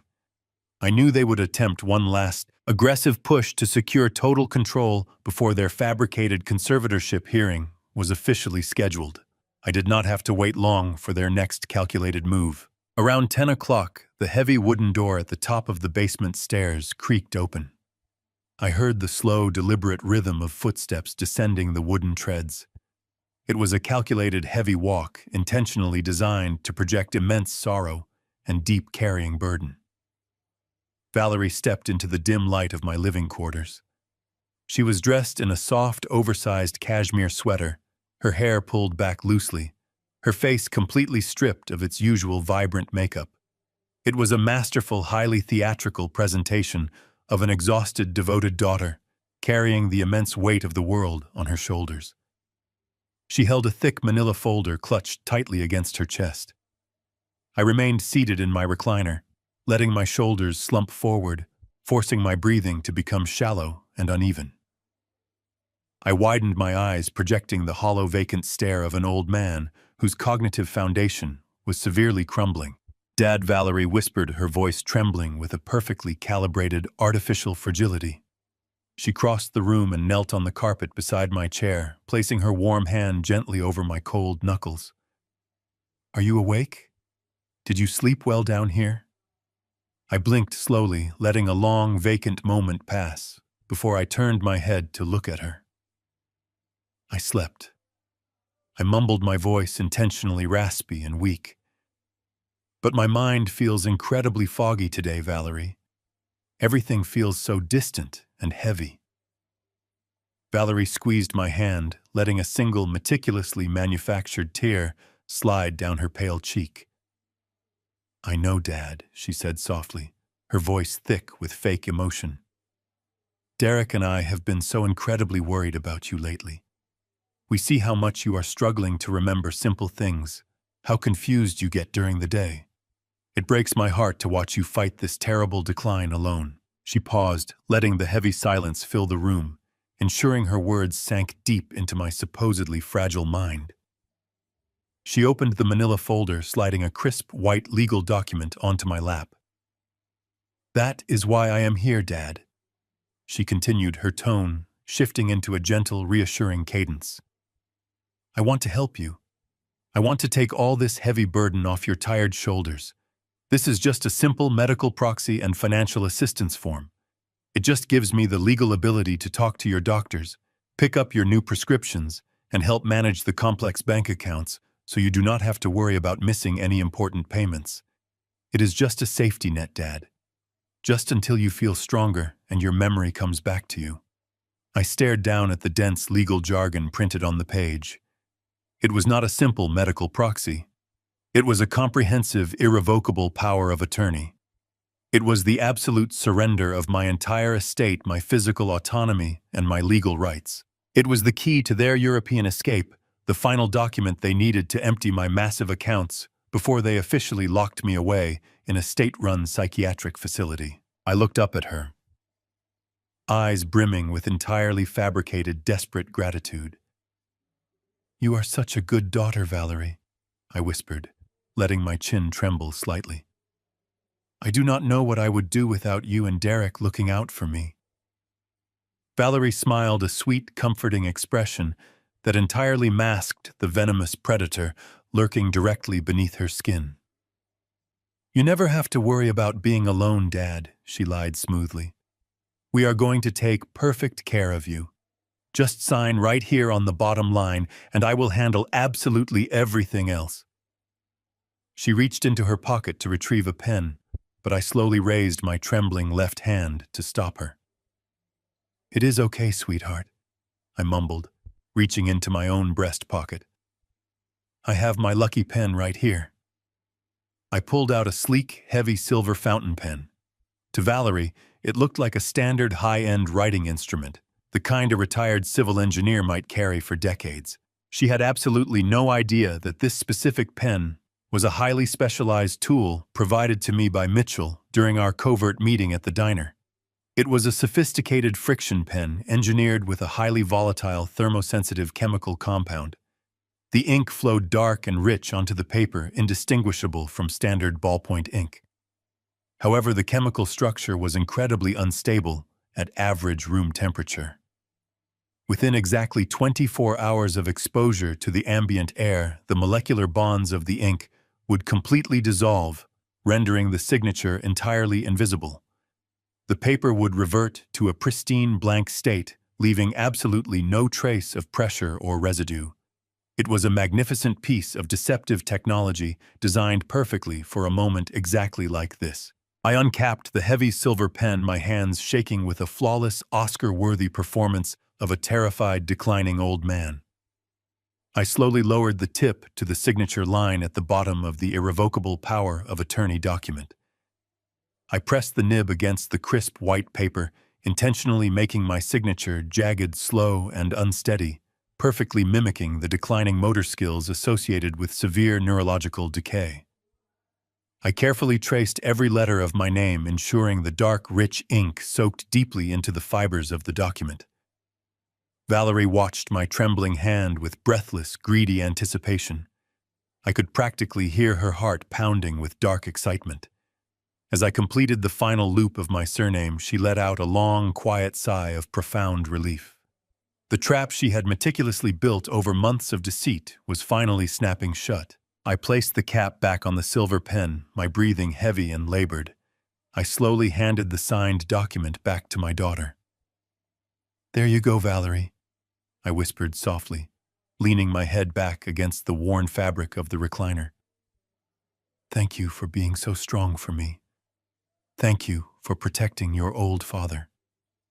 Valerie eagerly snatched the document from my trembling fingers, her eyes quickly scanning the dark, jagged signature at the bottom of the page. A massive, triumphant smile spread across her face, completely shattering the illusion of the sorrowful, grieving daughter. She had exactly what she wanted.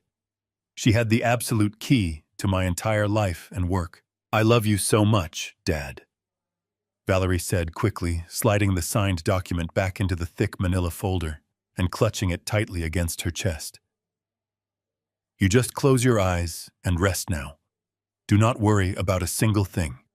I am going to take this directly to the lawyer right now so we can get all the new accounts properly organized. You are completely safe now." She stood up smoothly, her previous theatrical exhaustion instantly vanishing, replaced by a surge of manic, victorious energy. She turned away from me, walking briskly toward the basement stairs. She did not look back. She did not offer another comforting word. Her objective was achieved, and I was immediately discarded. I sat perfectly still in the dim light of the basement, listening to her rapid footsteps ascending the wooden staircase. I heard the heavy door click shut, followed by the muffled, excited sound of her voice echoing through the floorboards as she immediately called Derek to announce their absolute victory. I remained in the recliner, staring at the empty space where she had knelt just moments before. I slowly raised my hand and wiped the fabricated tears from my cheeks. The trembling in my fingers instantly ceased. My posture straightened, and the fog of artificial dementia completely evaporated from my eyes. I reached into my pocket, pulling out the heavy silver friction pen. I turned it over, feeling the cold, solid metal against my palm. Valerie was currently rushing to a notary, carrying a document that contained my legal surrender. She would undoubtedly file the paperwork, believing she had successfully secured her opulent future. She had absolutely no idea at all that she held a ticking time bomb. The morning sun broke through the heavy Seattle fog, casting long, pale shadows across the basement floor. I listened to the frantic, joyful sounds echoing from the floorboards above. Valerie and Derek were rushing around the master suite, getting dressed for a lavish afternoon outing. They had loudly announced during breakfast that they were attending a business lunch in the city to celebrate a major milestone in the career of Derek. I knew exactly what milestone they were truly celebrating. They were toasting to my supposed mental demise and their imminent unearned wealth. I had sat at the kitchen island, hunched over a bowl of oatmeal, staring blankly at the marble counter, while Valerie patted my shoulder with sickening sweetness. I played the hollow shell of a man, perfectly letting my eyes glaze over as they practically danced out the front door. The heavy oak door slammed shut, and the electronic deadbolt clicked into place. The house fell beautifully silent. I stood up from the kitchen stool. The stooped posture, the trembling hands, and the vacant stare vanished. I walked back down the basement stairs for the very last time. My mind was perfectly clear, operating with the cold, ruthless efficiency of a demolition expert executing a final countdown. I pulled my suitcase from beneath the bed. I did not have much to take. Over the past 3 years, they had systematically stripped away my personal belongings, replacing my history with generic, sterile furniture to make me feel like a temporary resident in my own life. I packed a few tailored suits, some comfortable clothes, my essential engineering tools, and the framed photograph of my late wife. I zipped the suitcase shut, the sound echoing sharply in the quiet room. I then spent the next hour meticulously cleaning the basement suite. I wiped down the counters, stripped the bed, and vacuumed the floor. I erased every trace of the frail, dependent old man they believed I had become. I wanted them to return and find a sterile, empty space.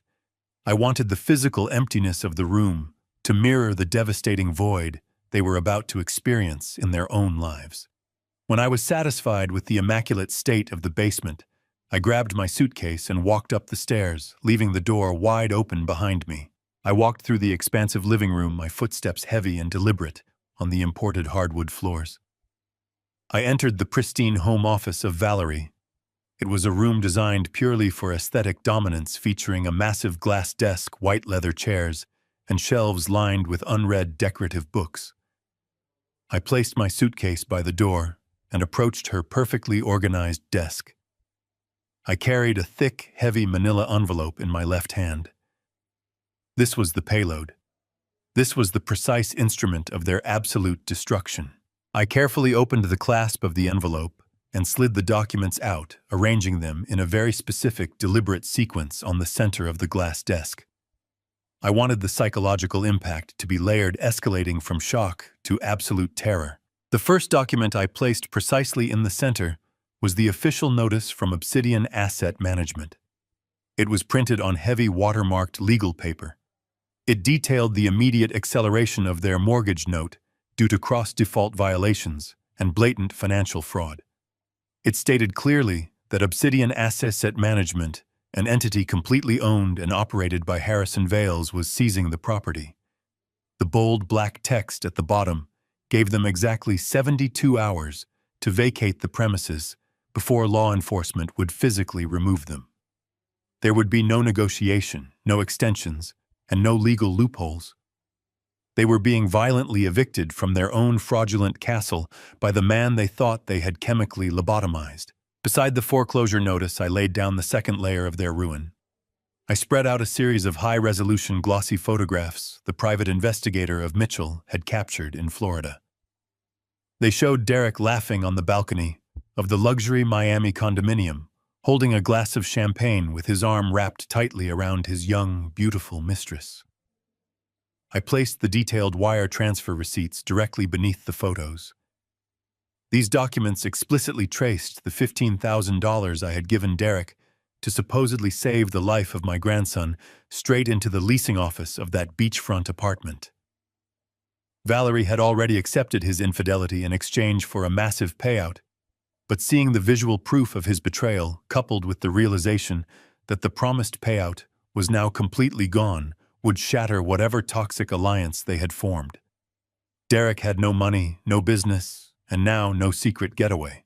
Finally, I placed the most devastating documents on top of the pile. I laid down the certified toxicology report from the independent laboratory, highlighting the lethal levels of off-label antipsychotic sedatives present in the blue triangular pills. Next to the lab report, I placed the freshly stamped copies of the federal criminal complaints Mitchell and I had filed that very morning. These were not mere civil lawsuits. These were comprehensive, undeniable criminal charges submitted directly to the Federal Bureau of Investigation, the State Medical Board, and the Department of Elder Affairs. The documents detailed a massive coordinated conspiracy to commit elder abuse, wire fraud, medical malpractice, and attempted manslaughter. Dr. Aris was named as a primary conspirator. His medical license would be immediately suspended, and his practice would be raided by federal agents before the week was over. Valerie and Derek were named as the primary architects of the criminal enterprise. The audio transcripts outlining their plan to drug me, forge my signature, and lock me in a state-run psychiatric facility were attached as physical exhibits. I highlighted the section where they explicitly discussed abandoning me to die while they fled to Europe on one-way first-class tickets. I stood back and surveyed the glass desk. The manila envelope rested empty on the side. The documents formed a perfect, undeniable mosaic of their profound guilt and absolute ruin. There was no room for denial. There was no space for manipulation. They could not charm their way out of federal indictments and total financial annihilation. The paper trail was flawless, secured by the very technology they had ignored and the intelligence they had deeply underestimated. I pulled my silver friction pen from my pocket, the same pen I had used to sign their worthless medical proxy just 24 hours ago. I took a plain white notepad from the drawer and wrote a brief final message. I did not write a long emotional letter. I did not demand apologies or express my profound heartbreak. I simply wrote, "The old man is no longer clueless. You have 72 hours to leave my house before the federal marshals arrive. Do not attempt to contact me." I placed the note perfectly in the center of the glossy photographs. I placed the cap back on my silver pen and slipped it into my coat pocket. I took one last look around the opulent home office. It felt entirely foreign to me now. It was merely a monument to greed and betrayal. I picked up my suitcase from the doorway and walked down the main hallway toward the front door. I deactivated the security system using the master code I had secretly retained. I opened the heavy oak door and stepped out onto the wide stone porch. The Seattle rain had intensified, washing the manicured driveway in a cold, steady downpour.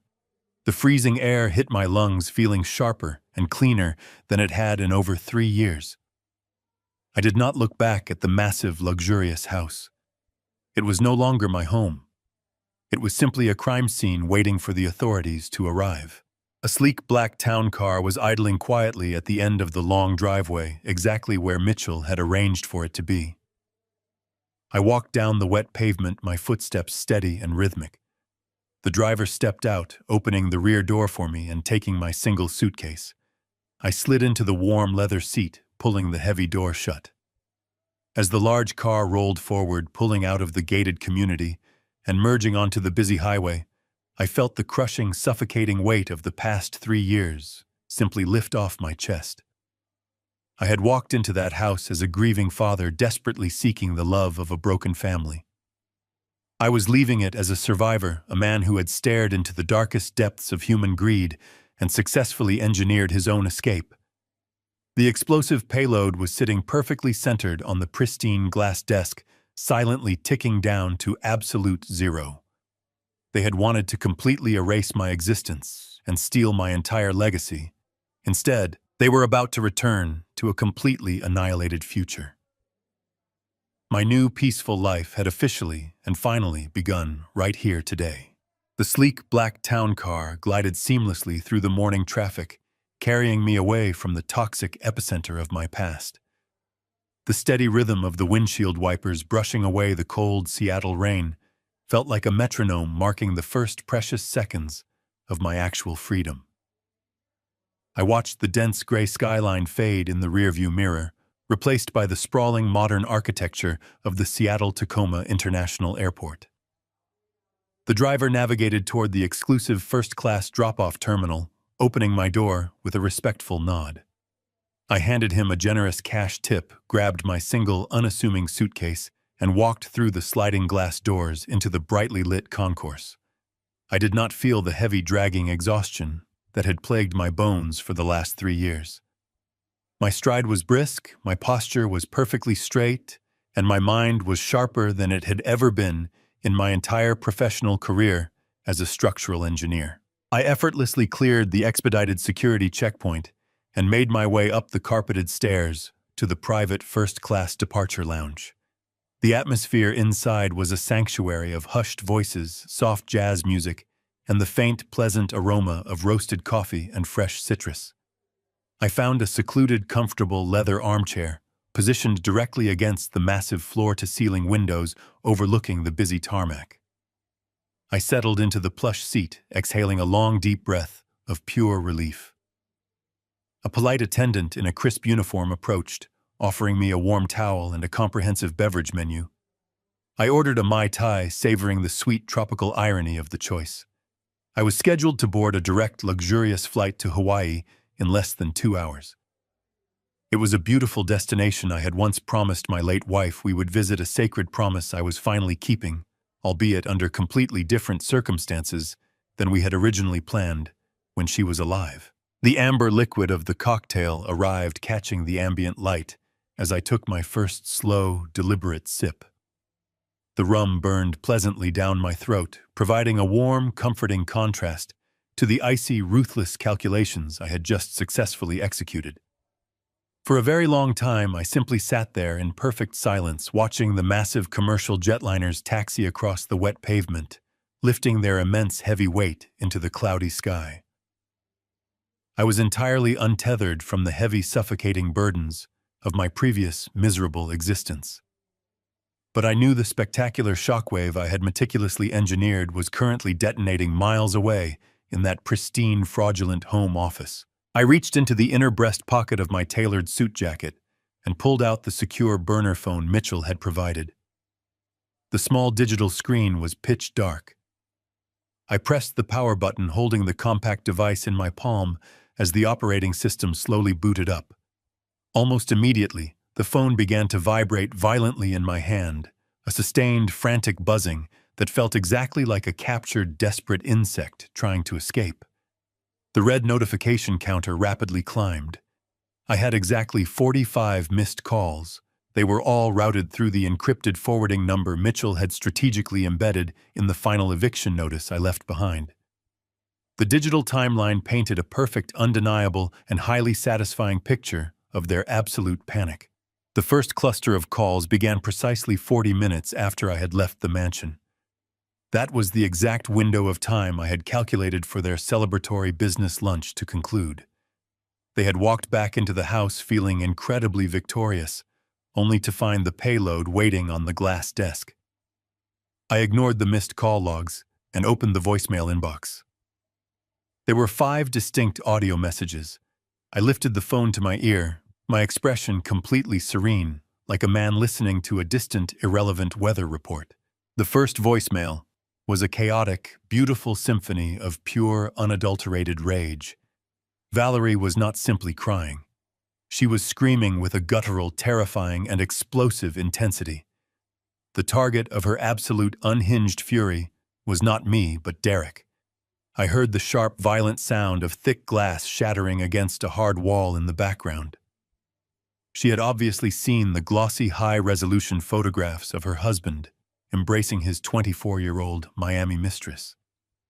She shrieked wildly about the $15,000, demanding to know how he could be so incredibly stupid, so entirely careless, as to leave a blatant digital trail back to his secret life.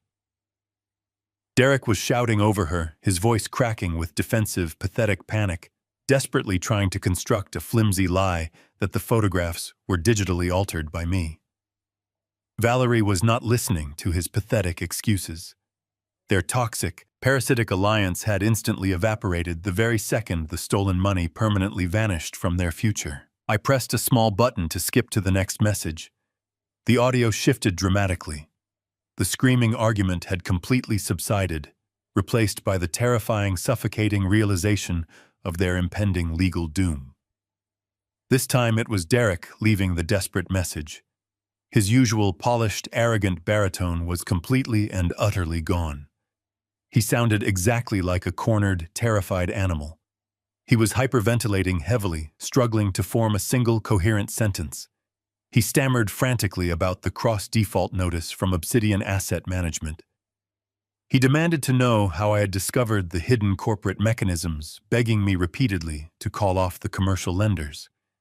He was practically sobbing uncontrollably as he openly admitted that his company was entirely bankrupt, pleading with me to understand that he just needed a little more time to balance the ruined ledgers. Then his voice dropped an entire octave, heavily laced with a profound, sickening, and inescapable terror. He mentioned the federal criminal complaints. He had clearly read the extensive, horrifying documentation detailing the massive wire fraud, the elder abuse, and the dark medical conspiracy. He told me that Dr. Aris was not answering his phone. The corrupt, arrogant physician had likely already been contacted by the federal authorities and was desperately attempting to sever all legal ties to their rapidly sinking ship. Derek begged me to withdraw the severe Federal Bureau of Investigation complaints. He promised to sign over absolutely everything, to willingly walk away empty-handed if I just stopped the federal indictments from moving forward. He finally realized with absolute crushing certainty that he was looking at multiple decades in a cold federal penitentiary. I skipped to the final most recent voicemail on the digital list. It had been left only 10 minutes ago. It was Valerie. The blistering rage and the arrogant entitlement had been entirely, completely stripped away. She was employing her ultimate final weapon. She was utilizing the calculated, helpless tears of a daughter crying out for her old protector. She wept into the receiver, her voice incredibly small, incredibly fragile, and completely pathetic. She sobbed uncontrollably, begging me to please come back to the beautiful house. She pleaded for her daddy to fix this terrible, catastrophic misunderstanding. She swore that the antipsychotic pills were a terrible medical error, that she only ever wanted what was absolutely best for my physical health. She cried about the massive eviction notice, her voice trembling, as she realized she was going to permanently lose her spectacular mansion, her expensive designer clothes, and her entire high society identity. She whimpered about the absolute humiliation of being thrown out into the street by federal marshals. She begged me to remember how much she loved me, how much she cared for me.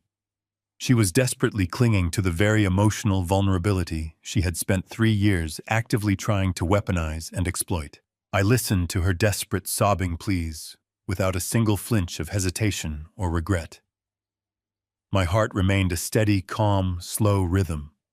I did not feel a single microscopic drop of sympathy. The woman weeping on the recording was a complete stranger, a venomous architect who had been meticulously caught all in her own lethal snare. I slowly pulled the phone away from my ear, staring at the digital screen. With a calm, deliberate motion of my thumb, I selected all 5 voice messages. I pressed the delete button, watching the progress bar permanently wipe their frantic terror from the memory drive. I popped the plastic back cover off the burner phone. I carefully extracted the tiny gold and black SIM card, holding it between my index finger and thumb. I looked down at my small table. I dropped the tiny piece of plastic directly into my empty Mai Tai glass. The ice cubes shifted slightly as the card settled at the bottom, perfectly submerged in the residual melted water and sweet syrup. The connection was permanently severed. I was completely unreachable, entirely untraceable, and absolutely free. I slowly turned my full attention back to the massive panoramic airport windows. The heavy, persistent Seattle rain was finally beginning to break, revealing small, promising patches of bright blue sky over the distant mountains. I calmly watched a large, heavy passenger plane forcefully accelerate down the long runway, its powerful engines roaring silently behind the thick, tinted soundproof glass of the lounge. It lifted smoothly and gracefully into the air, banking sharply toward the warm, welcoming horizon of the Pacific Ocean.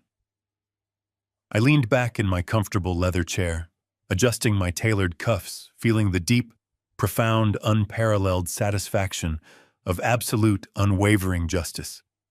She told me the best gift I could give them was to be gone, and so I simply left. But I made sure to completely take their entire world with me.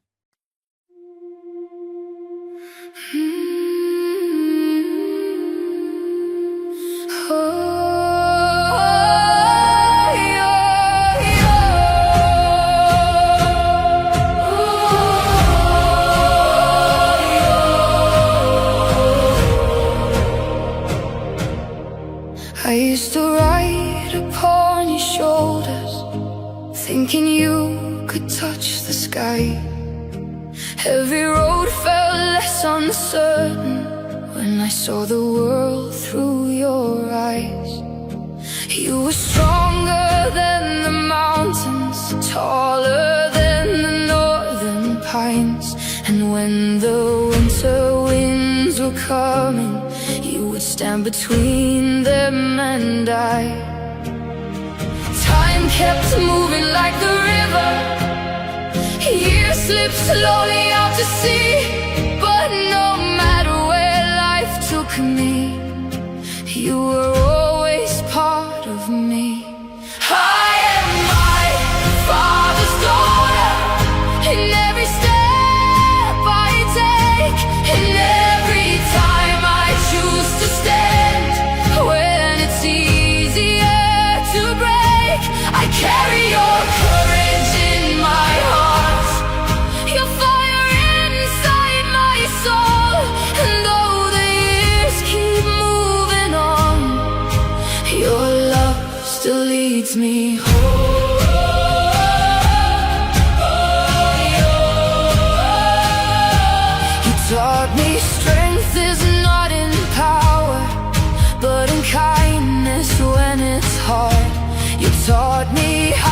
I keep on going when the road grows cold and dark. Every lesson, every story, every laugh around the flame lies within me like an echo, calling softly through my name. And when I face my greatest battles, when I feel I can't go on, I can hear your voice beside me saying, child, you're stronger than you know.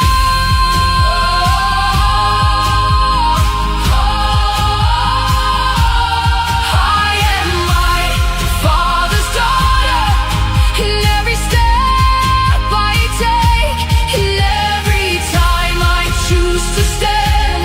When it's easier to break, I carry your courage in my heart, your fire inside my soul. And though the years keep moving on, your love still leads me home.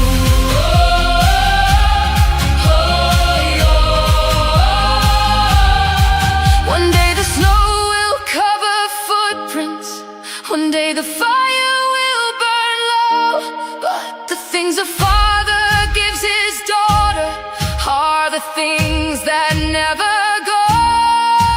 Not the gold or not the stories, not the battles that he won, but the quiet way he loved her and the woman she becomes. I am my Father's daughter, and I always will remain. Through every triumph, every loss, through every joy and every pain, the world may change around me, the stars may fade above, but I will always carry with me my Father's endless love. And when they ask me who I am, I'll smile and answer softly.